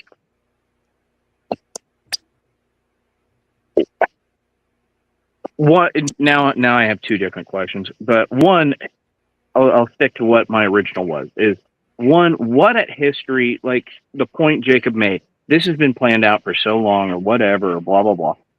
Do you think, or do you speculate that, is there any good references we can go back and look at? And everybody's here because of OKC or whatever has led us to this room or chat or live stream. like, we need to start thinking in that like, all right, what can we look? Where did they pivot in the past to make it okay? And I don't know, fucking spot it, point it out, get ahead of the curve, if that's even fucking possible. I don't know. Dude, I personally still think the Protocols of the Learned Elders of Zion is a great place to start in terms of at least the conceptual idea. I'm not claiming that it's a legitimate, I'm not saying that it isn't the most anti-Semitic document in text that's ever been, presented. It's a convenient bad guy list. Not saying that Bond villains don't. I mean, it's apparent fucking Bond villains. Who found it? Nowadays, Who fucking found the document? It was a Dulles brother. Like, Jesus Christ, dude. Is that on the nose or what? I know. But it's from the desk of Alan Dole. Basically, but this is. It's another, I think, by the way, didn't you see how hilarious the that video was of Hunter Biden claiming that Epstein obviously didn't kill him? So I thought that was the funniest thing ever, right? With his crack energy, he's so obviously that making whole like interview was wild. It was wild. Are you talking about the no gas, no brakes, or Channel 5 or whatever? Fucking, I haven't. Yeah. Super fucking. Okay. Try real hard not to just. I have said it before. I love propaganda, so I got to take measures not to just jump in with both feet on shit like that. But I know I'll just eat the fuck up. No, there were just a few clips from it that I thought were absolutely, at the very least, extraordinarily entertaining. And of course, I mean, Hunter Biden himself, he really walks us through a seminar of how to cook crack as well, which is one of the funniest clips you could ever watch, honestly. But yeah, I don't know. Considering the what I will say though, just because I didn't want to finish my point that I was making about the CDC and the convenient timing of all of this happening while the defunding of the mRNA vaccines is taking place, and RFK Jr. is being kind of like targeted and in this sort of like strategic. Obviously, I clearly believe that he's compromised, but I do think that he's disrupted the status quo in terms of big pharma in certain ways. And so just because you're compromised in a sexual blackmail operation doesn't mean that necessarily the handlers of your sexual blackmail are entirely, let's just say, their fortune is directly connected to big pharma. I'm not necessarily certain that's the case, right? And so I am under the impression that he's having some sort of effect.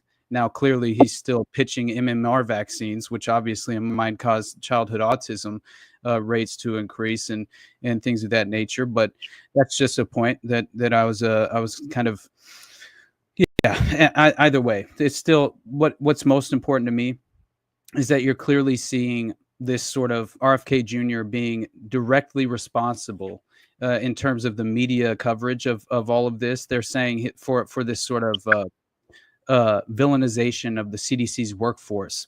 So they're blaming him and the Trump administration for the shooting taking place at the CDC, which I thought was hilarious.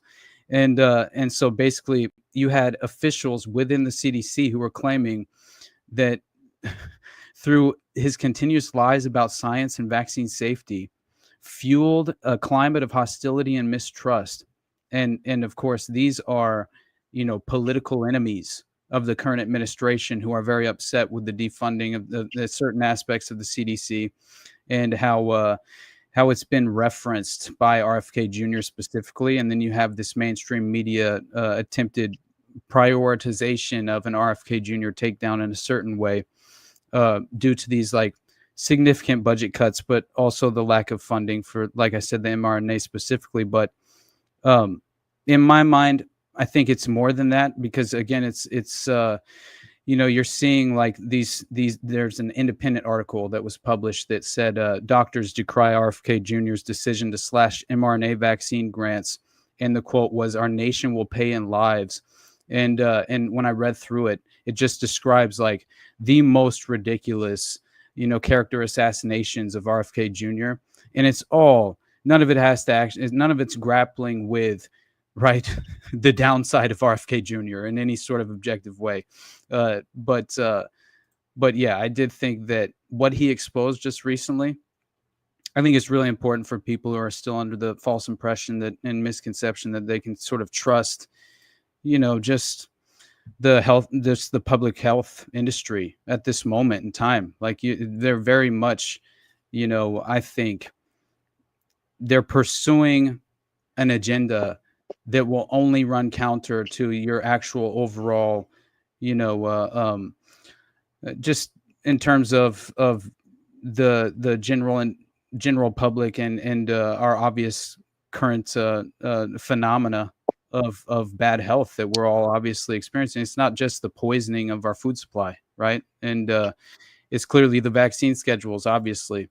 But watch this real quick. It's not very long, but what he had to say I thought was very important, because it does expose the fact that you can't just listen to your doctor. Now, obviously, this audience is well aware of that fact, but many people I know personally are still kind of in that trance, right? They run to the doctor at every opportunity, and they sort of believe it's some that there's a solution for every problem, and that just as much applies to the sort of social anxiety aspect of the current generation and how they're sort of mismanaging their we're all plagued with anxieties, right? In different ways, but yeah, I think the how it's sort of being, again, it's being coddled in this current environment, and that is something that I'm very opposed to. And at every level, they're so willing and open to prescribe benzodiazepine or right, Xanax, Valium, Klonopin, whatever the case may be, and I believe that really kind of it harms your inhibitions. Like it at the very least, I personally from abusing those substances, I know how it affects you, and I think that one thing that certainly happened with me, man, I became like a kleptomaniac. I did not, it didn't give me provide a Band-Aid for my over emotional state of mind. I became more emotional. I was it was very strange. It was a frame of mind I never want to embody or endure again, because I think it's a weakness, and I think once again, in no way should we reinforce our character defects and kind of again, it's like we need to draw the best out in each other at every level and surround ourselves with those individuals who care for our own well-being and keep that close to the chest, close to the vest, and if that's not your frame of mind, then get away from me. I've lived too much of my life attempting to restructure my environment to where I feel as if, we're attempting to pursue something that is worthwhile and provides me with a purpose, right? And if you're surrounding yourself with individuals who drag you down, right, who are in any way highlighting or just reinforcing one of those character defects you desperately want to reject and free yourself from, man, eliminate the cancer, and these are just decisions I've had to unfortunately make for my own well-being. But once you make those decisions, you begin to realize what matters most, right? And so again, it's like, I don't know how I ended up here, but at the same time, I just honestly believe that it's important, and it's something that's been eating away at me, because it's another thing that directly affects all of us, and our, again, what have we referenced so very often in terms of the ideological subversion taking place and playing out in real time? Demoralization is the first stage.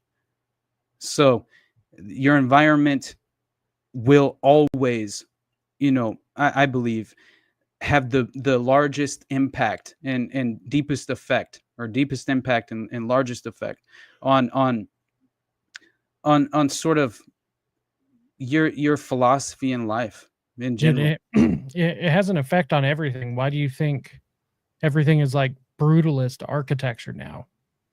Like there's a reason for that. There's a reason why we went from interesting and beautiful buildings now to gray blocks.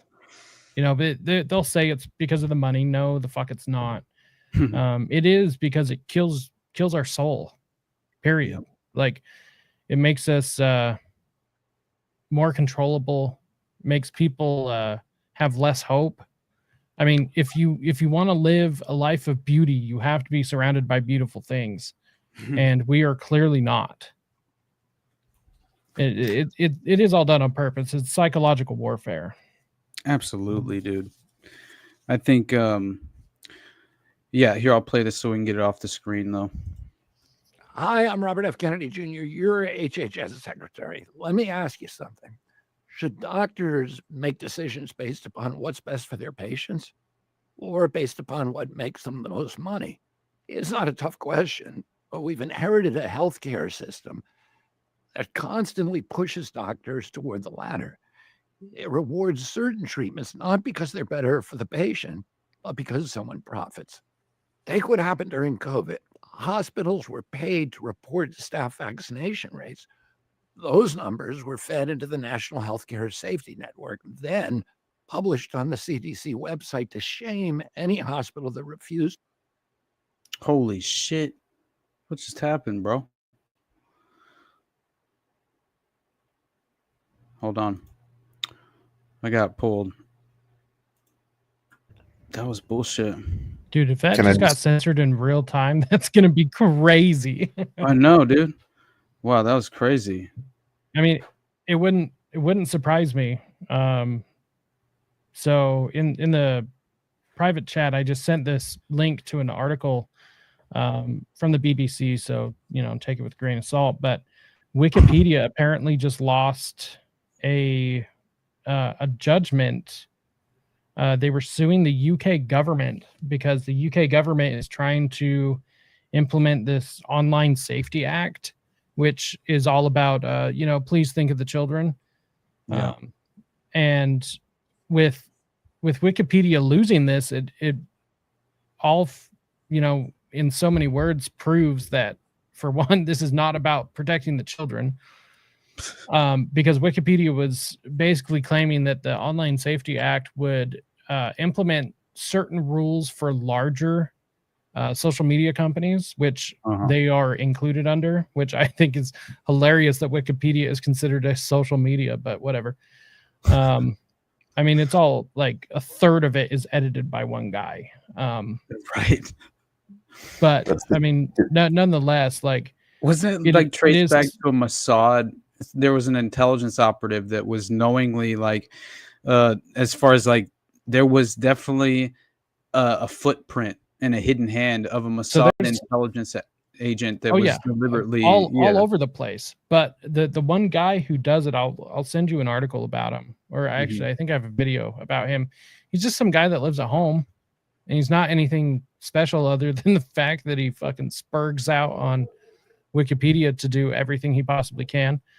I don't know how he's tied into anything, honestly, but wouldn't be surprised. However, if you go, because you can go on and see who edits, all of that information is public, and you can go through and see that the CIA and FBI will update their page all the time. It's clearly them. Right. It's so yeah, there's spook traps all over the place on Wikipedia, 100%, buddy. But the fact that Wikipedia is even trying to argue for free speech, I can't believe I would ever be on their side on this, but hey, whatever. Right. We live in a weird timeline right now. Hell yeah, we do. It's strange times, my friend. That's for damn sure. But yeah, we might as well check that crazy story that I think it was Ryan Christian from The Last American Vagabond that I saw post this article about Ghislaine potentially being cleared, right? To you leave. Have it? Yeah, I have it. Yeah, I'll send it to the chat real quick. I'm gonna drop out, fellas. All right, buddy. All right. I appreciate you joining, brother. Here, I'll send it to the private chat. Yeah, I sent. Oh, that's Crabs. Okay. I sent a video to Jules if we got to talking about Epstein and Maxwell and stuff, because the propaganda about Maxwell is in full fucking swing. It is in full swing. Dude, I mean, what was the the judge just denying the DOJ bid to unseal Ghislaine's grand jury records, right, in the transcripts? Why? She didn't do nothing, dude. She didn't do nothing. But what they did say, obviously, is that it was only that those transcripts were only discussing strategically, and this was by design. They were obviously only going to discuss the crimes of the indicted, which were only going to apparently extend to Ghislaine and Jeffrey, and no other co-conspirator could even be named or within the context of the discussion. And so the point was allegedly that is the reason why the judge claimed that no one else, according to the DOJ transcripts, right, and the records of the grand jury records, no one else was named as specifically abusing children, right? But that the way that it was presented to the public was clearly underhanded. It was you know, in my mind, it was in order to kind of attempt to, one, at least confirm for certain individuals who would buy the concept that the other co-conspirators weren't involved in the child abuse, but two, is that, you know, they're not even clearly the what I believe to be the deceptive aspect and manipulative aspect of it is withholding the information that clearly that discussion wasn't going to be had in this context. It wasn't legally possible. This is why grand juries, as they've said so very long, are notorious for what is it? They could effectively indict a ham sandwich, they claim. Right. And so, Jules, pull up that video, because this conversation is exactly what that video has to do with. Do you have that video, or did you just send it again? Let's see. It is. I had so many people sending me videos. No, you're good. You're good. Free Palestine. And it's not in the chat anymore. I went all the way to the top, and it's not there. Weird. Yeah, it's not in the private chat. Free Palestine. It's all very strange how it's being handled, though. She tells Todd Blanche, allegedly, she specifically tells him, who he was Trump's attorney, right? Right. And she tells Todd Blanche that she specifically didn't ever witness Trump committing any of the abuse, right? Right. Oh, that's the Raw Story article about her potential work release, which is so crazy if this is true. Now, the fact that Ryan Christian from The Last American Vagabond tweeted it lends credibility to me, but at the same time, it's like he could very well have just seen this and felt the same way as we all would and posted it. So it could be a complete, sort of a non-story, but at the same time, just to drive clickbait in a way. But what it does cover is sent very that in the chat, Jules. Yeah, I got it here. I'll hold on.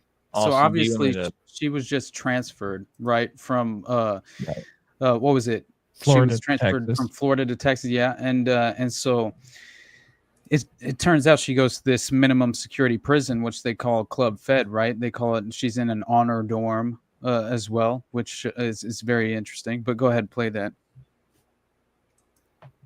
Yeah, this will blow your mind. I thought Shy wanted to come on. Shy, I'm about to bring you on for a minute if you still want to come on, homie, because we're still going, and you'll be the last one.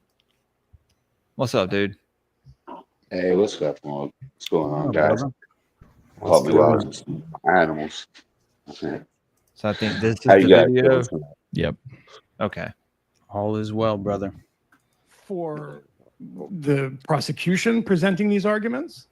And it seems like nobody really has, outside of people in the media who think it's probably a better and sexier story if Bill Clinton and Prince Andrew and, maybe Kevin Spacey or something, Chris Tucker, are involved in some massive trafficking ring. The word ring is always dropped in there too.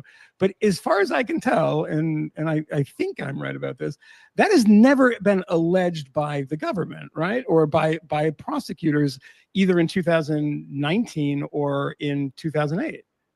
No, it's never been alleged in any kind of court proceeding that would be attendant to an adversarial process and in a criminal setting. There's been plenty of civil litigation that has at least invoked some of this stuff, but almost all of the civil litigation that did allege a widespread trafficking ring, or sometimes they'll call it an operation or a network, whatever synonym they can conjure up that has the most titillating and nefarious connotations. All of that, virtually all of that, stems from one person, Virginia Giuffre, who people don't want to hear it. People get offended when I say this. People think it's outrageous for her to even be discussed in these terms, but she was a proven serial fabulous. There's no other way to swing it. Who are these guys? What the hell does that mean? What's a serial fabulous? That she's a fabricator. That she's making up these allegations. But yeah, I don't know. I'm very interested to know, because it seems like Virginia might be one of the only ones that maintained her credibility in my eyes in certain ways, and so I don't know who are these guys as far as like what is your take on their. So this is the Moynihan, but it's Michael Tracy from Twitter. Oh wow, okay. That's who is being interviewed. And Michael Tracy is a piece of shit, in my opinion. Like, just a complete piece of shit. And it's just like, because he was also arguing not too long ago about like, oh, why does everyone keep using the word pedophile? Technically, that's not blah, blah, blah. And it's like, okay, dude, I mean, we don't need to get into that sort of minutia, right? Yeah. That's not all like wood chippers go burr. Yeah, that is some NAMBLA shit. Some fucking man boy fucking exactly dead faggot. Now he's on the whole like he's on the whole like, oh, there never was a trafficking ring. That's a conspiracy theory. And it's like, Jesus. Dude, what the fuck is wrong? Did you get hit in the head or eat paint chips as a kid? Because holy shit, Alan Dershowitz says the same thing. Right. I guess we should just believe him too. That's just he also says that he only ever got a massage on his shoulders. So he had his underwear on. It's safe. That's right. That's right. Dershowitz, man. Piece of shit. At the end of that article, by the way, that it talks about this Raw Story article that dropped today, talking about her potentially being cleared to leave prison on work release. Now, it turns out that apparently, and this is, of course, I mentioned the minimum security prison in Texas, but this is strange because what she obviously told Todd Blanche is that she had never witnessed Trump actually doing anything illegal, right? Which that's hilarious. And it's I think there was a little bit. I don't remember the word illegal. It was something like indecent or something like to her. Right. Like I never said you can do anything inappropriate. But what's inappropriate to her? Exactly. Like, right? Who's procuring? Obviously, she's okay with a lot of things that most of society would not be. Yeah. Oh, here it was. No, she straight up, at least according to this, she didn't witness Donald Trump engage in criminal activity or do anything. Here you go, Shyuan, concerning with Epstein. So I'm sure Ghislaine wasn't very concerned throughout that entire process. Yeah, I bet she was not. That's so hilarious to me. But yeah, I honestly I didn't believe how deeply connected the Rothschilds were to protect. Now Maxwell herself claimed to, I think it was Virginia, but it could have been Maria, but I think it was Virginia. In an interview, she discussed this at a deeper level, claiming that Ghislaine herself showed her this rare Peruvian like I forget what exactly it was, but it was like this piece that belonged in the Museum of Fine Arts in the UK and was specifically basically untouchable. And essentially, Robert Maxwell was given this piece, and so she presented it to Virginia in a certain way, as if like, look at the power of my family. And but she did inevitably say that the Rothschilds are essentially the sort of the, I forget the exact term that she utilized, but she basically was saying that there was a sort of a strange dynamic at play between the Maxwell dynasty and the Rothschild family, and that in itself was as if the Maxwells were being protected by the Rothschilds, and that they were engaged in sort of these over as far as just these operations that were in the same agenda of achieving the certain goals of this specific banking family. And so I did find it interesting, especially knowing, what happened with the pension funds just before, Robert Maxwell was found dead off the yacht and allegedly fallen off of the yacht, and the Lady Ghislaine, which clearly we all know he was meeting with the Mossad while he's trying to leverage, hey, I'm in debt. Look at everything I've done for you. You need to help me out in this moment of crisis, and or else.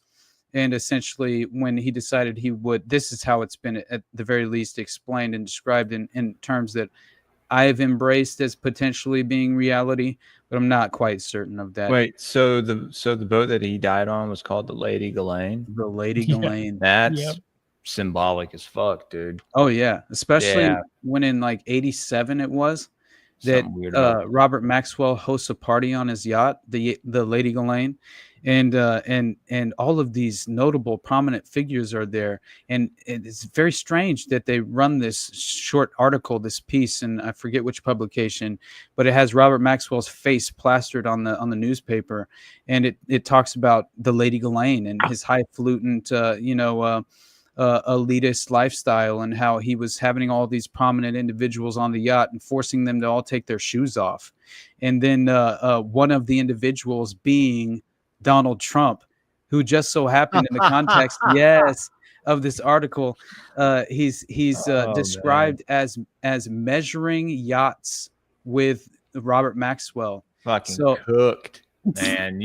That dude is cooked for real. And it's so much worse than that, man. Like, I didn't realize who basically, I think who Jeffrey Epstein was working for in a certain way. Like, it's very strange because, again, I think there's not only did you have that. He was a whore. He would work for anyone. Oh yeah, but I'm just saying that so was Maxwell, dude. Right. I think Maxwell was a layered operative.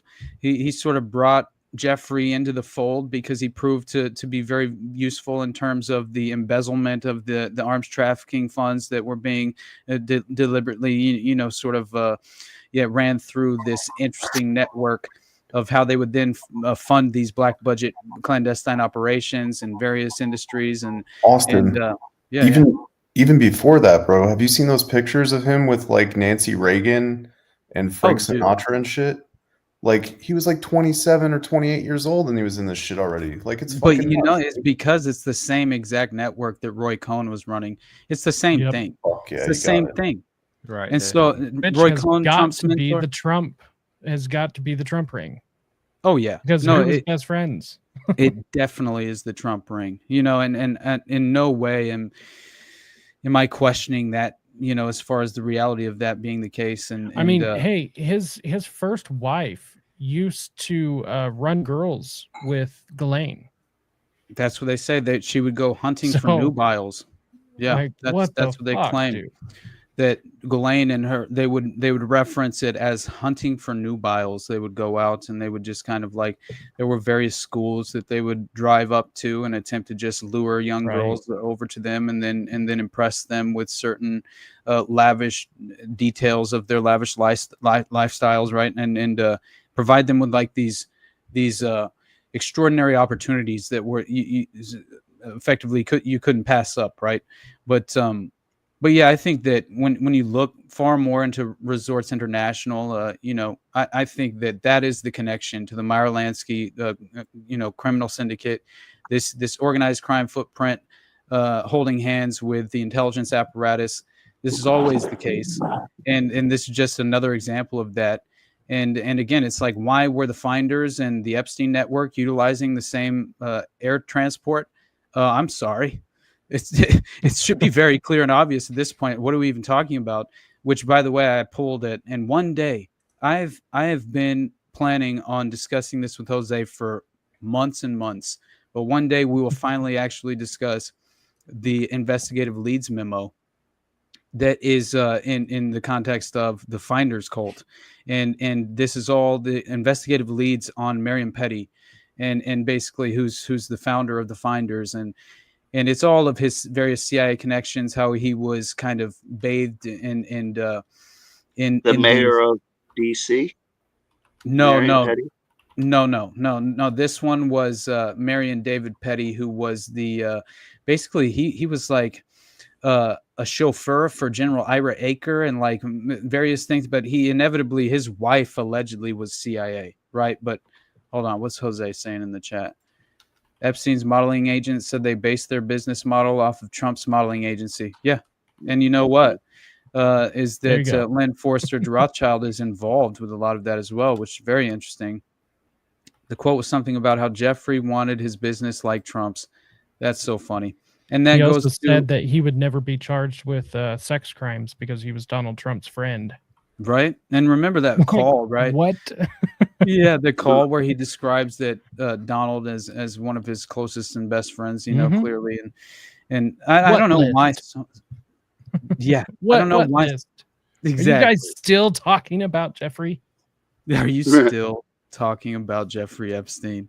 That's too funny. But I'm telling you right now, man, like this millionaire, Ken Forster's millionaire, this Teterboro airport, these links to Epstein and the intelligence apparatus and community is so ridiculous. And especially if you think about how, again, they're saying that, I think it was Simon Dovey, man, from the Eye of the Chicken Hawk. He was claiming that basically it was a month after Lynn Forster Rothschild was appointed to Deutsche Bank, was when Jeffrey was recruited by Deutsche Bank. And so basically the claim was by him that Evelyn de Rothschild, right? Or no, not Evelyn, Lynn Forster de Rothschild, Evelyn's wife, was basically really Jeffrey's handler. And that essentially interesting. Yeah, which blew me away, man. Honestly, when you look at exactly her involvement, I had no idea she was involved with Epstein far, before. Essentially, she goes all the way back to providing the direct connection through her brother, who owned and operated this private terminal at the Teterboro airport in New Jersey under this name Millionaire. And that it's very strange. But this was the travel hub of Jeffrey Epstein's sex trafficking operation. And apparently one of the most utilized air trafficking hubs that he would utilize, as far as the top that he would use within the context of the network. But yeah, anyway, and it goes deeper than that because there's a personal letter between Lynn and Bill Clinton in '95 that mentions Epstein specifically, and so yeah, it makes a lot of sense, and it again reinforces the idea that Alan Dershowitz claims he was introduced to Epstein by Lynn Forster de Rothschild, which is so crazy that statement was made publicly, and he claims that out loud. Obviously. And so, yeah, that in itself, again, it's very interesting because she was also involved in the year 2000 in the Manhattan townhouse being sold to Epstein for this $8.5 million below market value price, which then Ghislaine would move into and live in shortly after this and until all the way until like 2015. So I think knowing that these connections exist, I think there's far more to this than just if you're connected back to the Rothschild family in that capacity, right? Then I think there's much more a fire where there's smoke. You know what I mean? And that's at least how I feel. And I think we should kind of pry into that at a deeper level at a certain point because, again, it does seem like there's it provides another example as to how they were far more connected in with Trump because, clearly Trump was bailed out by the Rothschild banking family. I mean, that is why he was useful to them in a certain way, right? And his name brand, but it's far more than that. It was because he was stooped in political blackmail and sexual blackmail specifically for years. It's what he knew. He was brought up in it. He understood it. And I think when you know how the power structure functions, you just play your role, and you're rewarded, and you in every way are typically promoted, right? And so once again, Trump is just another sociopathic lizard person, right? Who clearly does not actually have our best interest at heart. And I believe that this always stems back to, these dynastic families of powerful influence that seem to have structured modern society in more ways than one. And the Rothschilds being one example of that. And if you look at the Pilgrim Society and the Anglo-American establishment and various examples of these fraternal organizations, then it becomes far less conspiratorial and theoretical and far more realistic and based in factual evidence that provides us with a structure of how we find ourselves in this current moment, right?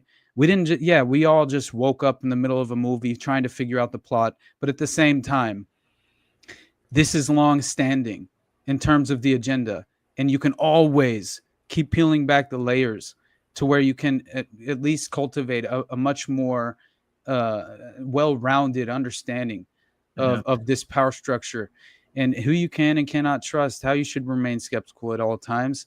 And then also realizing that the more you participate in the current structured system, you inherently become subservient to the state. That is the game. And I refuse. I opt out at every level as often as possible. And I just, I hope to God that, man, we can only affect others in doing exactly that. That's my only hope. Last kitty finally popped out, my brother. Hey, Austin, you got a $2. Hell yeah, you got a $2 Rumble rant from the John Black on Rumble. I don't know how long ago, but it says, as a Bible-believing Christian and an anarcho-capitalist, I will always support Jose's business of selling slick pussy. Hashtag let Austin cook. Hashtag spaghetti strap jewels. Wow, that's one of the best we've gotten. Thank you, John, for the $2 donation, man.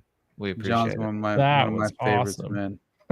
Well, with that, honestly, we have so much more. I could do like 3 more shows because we barely talked about anything, but it's I still think it was a good show. Though. Yeah, we covered a lot. Yeah. We did. Yeah, I'm sorry. I think it's mainly that I have like a goal of accomplishing certain things I did want to address, but whenever I don't, I feel like I failed.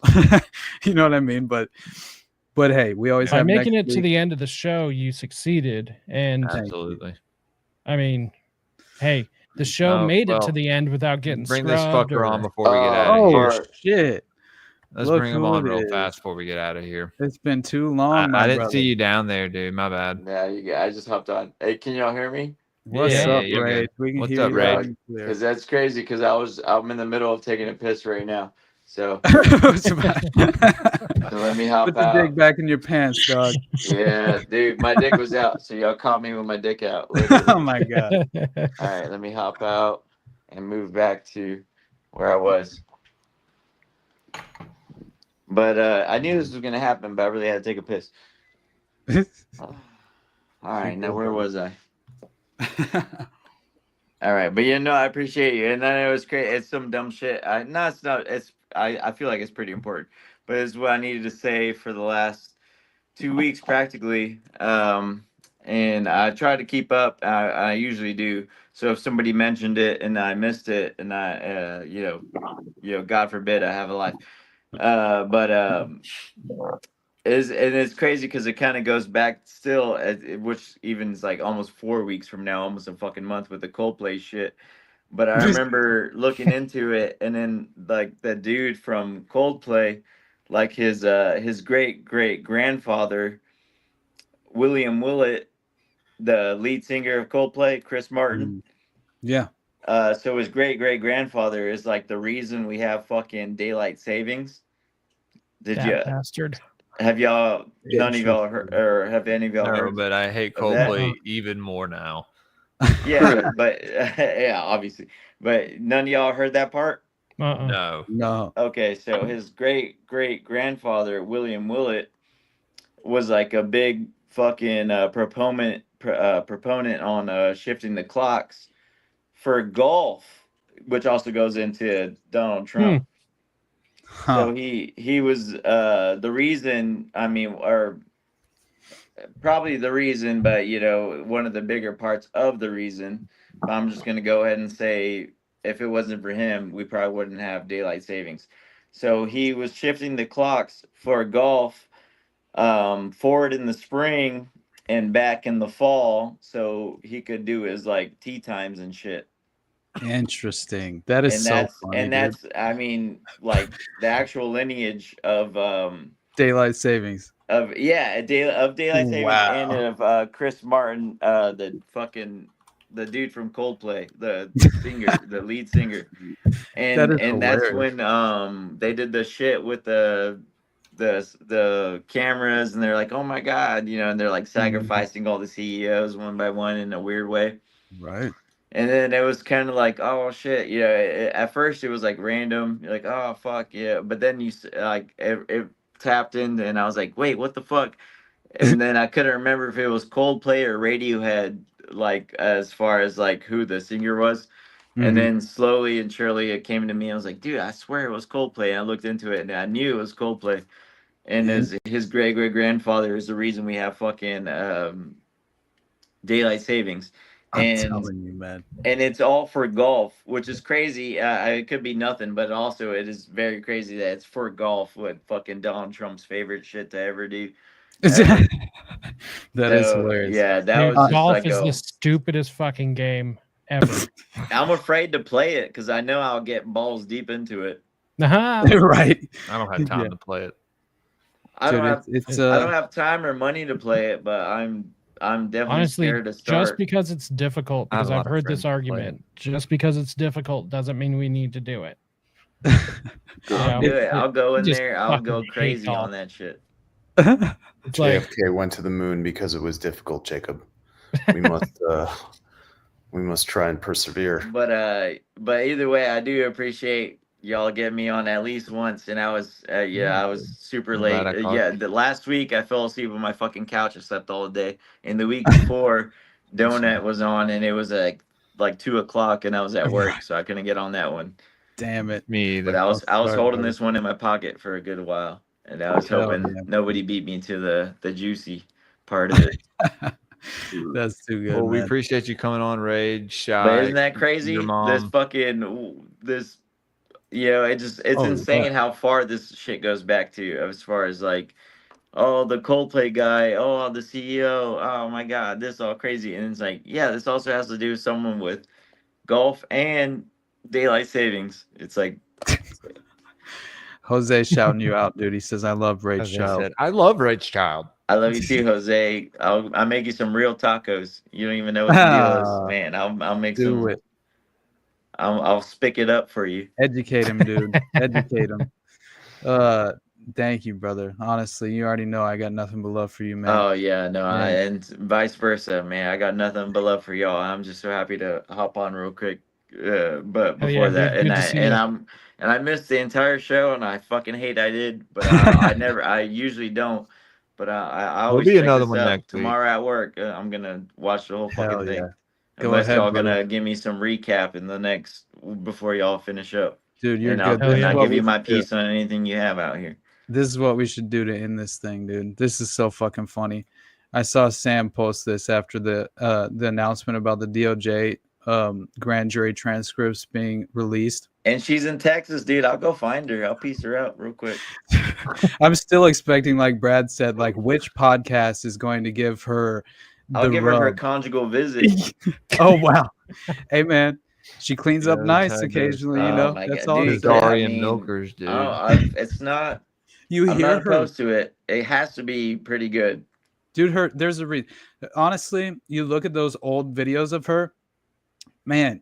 If she has no bush, I'm gonna walk out. I'm gonna be honest with you. The way she presents herself, though.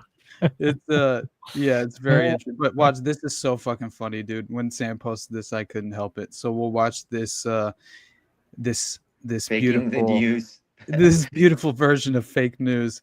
This is what AI is good for, honestly, even though this is much more. Well, they just show her tits and the bush, and then I'll agree. Right.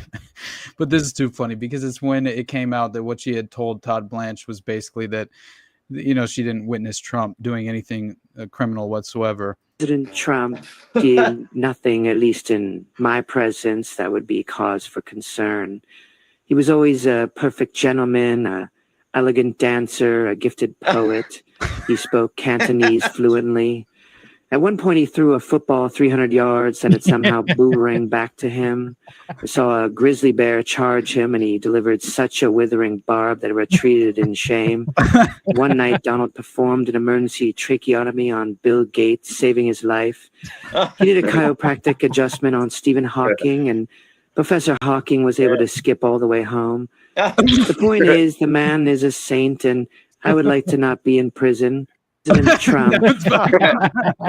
There we go. We got the breaking news from Ghislaine. Right. everybody. The worst part is like they would play that and so many people would believe it. Like all the Yeah, no MAGA kidding. crazy people would be like Cat Turd would be like, of course I saw him fucking fix the alternator on fucking Stephen Hawking's bike. He fixed the alternator belt on Stephen Hawking's bike and he fucking revved up and did a He's a fucking man of the wheelie on the people, sand. Raid. He's a man of the people. He's hanging out with the help. We just need to all get in line and Dude, I'm honestly, I've been thinking about sending him a letter to give me a goddamn, what do you call it, where they absolve them of all their crimes and shit. Yeah, pardon, baby. I need a fucking pardon. Donald Trump, Pre-pardon if you Raid. listen to please. this, I need a fucking pardon. That's so Pardon perfect. Rage Child. That's a perfect way to end it, honestly. Hashtag pardon Yeah, the Dave. Rage Child. Every Tuesday at 8:30 Central, man. Hell yeah. Real Dave 69, show up, brother. Yeah, we actually found them on Omegle Sunday night during Sunday Chaos, and he's That based as shit's still fuck. going on, Omegle? Is that how you pronounce it? Fucking Connie does it on Sunday Chaos, but we had Rat go on our homeboy. We do a show every other Sunday. Is like every third person still a dick? What do you mean? Oh no, I mean Omegle. most of them skip you. You get, but Yeah, you'll there get can't be one that person. many. Who's still on that? Are children still going on that? Because that's crazy. I don't know. We skip them if they even look possibly young. I'll shave. Would you skip me? No, oh my God, skip you. Dude, back in the skip day, I would hop on and it would just be like skip. It would just be dicks. Just so many dicks. Yeah, when I got on in high school, there was a lot of penis. Right. I mean, I met some cool people too, but No, but Dave's cool as fuck, man. Shout out Dave. Hell So yeah. what's his penis look like? All right, dude. He didn't show me. I asked, but he didn't show me. Wow, that's funny. Omegle just ain't the same then. It's called OME now, Rage Child. Get with it. You motherfuckers. That's good. All right, boys, let's get out of here, honestly. Yeah. Shy, appreciate you, dog. You already know. I'll talk to you in a moment. Shy, you're a real one. Your mom. Love you guys. See you in a minute. Love you too, your mom. Sorry, didn't mean to. Free We Palestine. gotta You're a let real him one. say I'll see you his- next time, partner. Hold up, Rage. We got to let your mom say his final statement. He always says it, Jules. Let I'm him do always it. What's ready up? for it. What's up, your mom? You ready? Free Palestine, brothers. Free Palestine. Oh, let's go. Love you, dog. Let's go.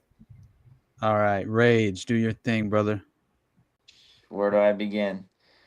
Well, I'm just gonna say I was a little late. I'm gonna listen to all this, but goddamn it, you guys knows I'm here all the time. I appreciate everything you guys do. Gray Pill, Jules, you know all that esoteric shit. I'm balls deep into it. God bless you. I love it. Hell yeah, man. Rise to Liberty. I do listen to all your stuff, your edits. Thank you for putting me in them. I mean, that's great. And also beyond that, beyond me, God bless you as well. It's always fucking rock solid, dude. And one thing I like to say, Austin, I know you know it. I love you, brother. I love you all. Everything that you all do beyond me. I'm just a fucking fly on the wall. And I like to say we're all rock solid. Hell yeah, brother. I love you, Rage. And, You know I that, man. appreciate Rage. being here with y'all and y'all letting me on just for this one little thing. And man, this gives me, I look forward to this shit every week. and every single little piece that we put in together. And I know I sent you a couple things because I'm over here kind of close to San Antonio. Austin, I sent you a couple because they just released. They said they're releasing more files in the Uvalde shooting. Oh shit. yeah, dude, that looked So nuts, man. I'm trying to look more into it as far as like as they release them before. But I just don't know how much they filtered through it before they release it. But Yeah, I'm gonna take a they're look. going crazy over here. They want them to put more out. So Yeah, I bet. I guarantee you, it's all being manicured and yeah, we're trying to strategically catch released. it. I mean, it's like it's so crazy because we talked about it, and today at work, and then I was like, when was that? Like 2 years ago, and it's like shit, like 3 years ago. Yeah, it's crazy how fast It's time's and flying. it's I'm like, well, they're putting some out, but like at what, what are we gonna get, at Exactly. that point? The But slow drip is yes. how they kind of It is a slow drip. Yeah. It's like on top of all the other crazy, and also in San Antonio, just a side piece. The mayor that they just hired. So I'm a big Spurs fan, and we're here in San, near San Antonio. But like the mayor is like, we're not gonna. So we were trying to do this whole big, Project Marvel to get like a new arena, a new everything downtown. It's a big giant piece for downtown San Antonio to make it way fucking better than it is right now, because it's kind of like the arenas are, when you go see the Spurs, it's like way the fuck out in the boonies, and then there's nothing to do when you leave. You got to drive all the way back this way. So they're trying to make it like like everything together, like every other downtown arena. And she's like, I don't think we should do that. So there's that whole fiasco going on with that. So all the people in the area are not focusing on, hey, we just released all the videos for Uvalde. It's not like, that's the least on their worries. Everyone's worried about like this new Spurs arena. So it's the timing is kind of crazy. The priorities of the general public, huh? Yeah, because they're like, we need this for San Antonio to survive, and then they're like, we should release the files now. While everyone's focused on that, and the timing of shit is just like always. It's like, it's never if everything was a coincidence, then I'd shit an egg right in 2 minutes, and I'd fucking hatch it, and it'd be everything, all my dreams come true. A golden egg. That's not gonna happen. Exactly, buddy. All right, Rage, I love you, man. You know that. Man, I love y'all too, and brother. God bless y'all. And shit, I'll see y'all next Tuesday. Sounds good, brother. God bless you too, man. Later on, Rage. Well, I was gonna say he can always hang out and hang out with Austin after the show, and me sometimes. Right. Oh, PJR, I love you, dog. I'm sorry I haven't been as engaged with the chat. I was getting better at it when I was doing the morning dump so often, because obviously that was one of the, at least it was helping improve with that skill set, obviously. But I'll do a little bit more in terms of just attempting to obviously improve at every level. And I'm also hoping to, again, try and do more streams as well while still balancing the research I'm doing for my solo projects. So that's my goal. I want to get that a little more. Thank you, PJR. I love you, brother, for real. I appreciate you. And and I will definitely keep scheduling people for interviews. I really enjoyed that interview with Brad that I did. And then obviously with Donut, that was so much fun. But I want to do more of what I did with Brad there, just talking about Epstein or a specific subject that we can kind of dig into at a deeper level where I don't feel as schizophrenic, because I'm kind of all over the place on Already Dead, because it's just sort of, it's really more a part of the structure of the show itself. I mean, we're the Schizo Bros, right? So it's much more of current events and things of that nature, but also things that cross our radar and just we randomly want to address. So anyway, send me some things if anything crosses, in front of your, or at least falls into your algorithm, whatever the case may be. Hit me up and let me know if you'd like us to bring to the table. But beyond that, you guys already know I got nothing but love for all of you, and I love you guys too. And obviously, I mean, Jacob, you can do your plugs, buddy, if you want, and then we'll start gearing on out of here, and then Jules, you do your thing, brother, too. But okay. But I do want to say first, though, thank you guys, man. Like, honestly, because just having the ability to, again, I've said this so many different times, but this is something that I value so very much, and that is, you know, as Jose told me when we first kind of met and were, you know, he was allowing me on his platform, and I was just so very grateful. And it's that law of abundance mentality of rising tide lifts all boats. And I think it's a beautiful concept. And I think what we're attempting to do here with just coming together and in a certain way, it's almost a therapeutic, you know, sort of, it provides this sort of therapeutic avenue in terms of us just coping with the with the strange times that we exist in, and the psyop season we're enduring, and at every level It's always psyop season, baby. Exactly, no kidding. Always.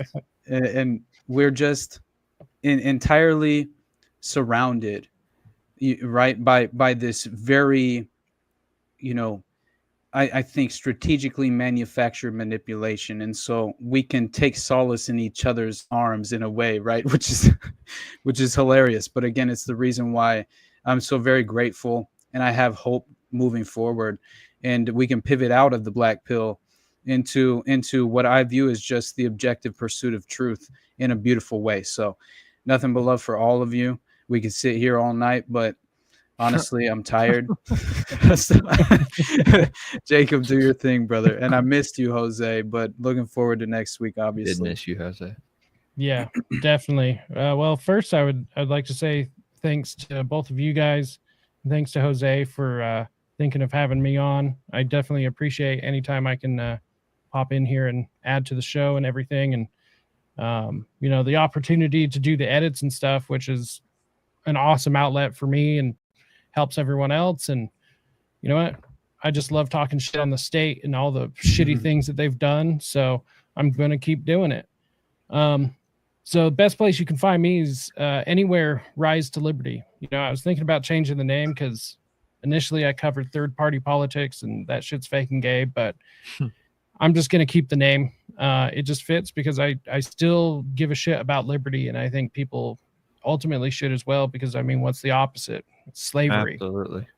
And you know, with that, I do want all of us to rise to liberty, because that the name of my show is a call to action, and the whole way to do that is to be able to free yourself, and you can only do that through the pursuit of truth. Luckily, I have fine friends like you to kind of piggyback off what you said, Austin, to help kind of cut through some of the bullshit, to be able to see things a little bit more clearly. So it's definitely very helpful to have this community, and I'm glad it's growing. I'm glad there are other people out there that are getting things from it, and just happy to be here. And thanks for having me. Of course, brother. Jules, my brother, what's up, man? Guys, y'all go follow Jacob. He's the one, he's the guy who does all our edits now, so glad he could come on. I got to get him on the Got show. some cool shit coming out too, so fuck yeah. Awesome. Speaking of edits, that one guy did send us an edit, but we could play that next week. We will play your edit next week. I'm pretty sure Jose will want to see it. But guys, y'all can follow me over on X at Grey Pilled Pod. There's an echo on that if I yell too loud.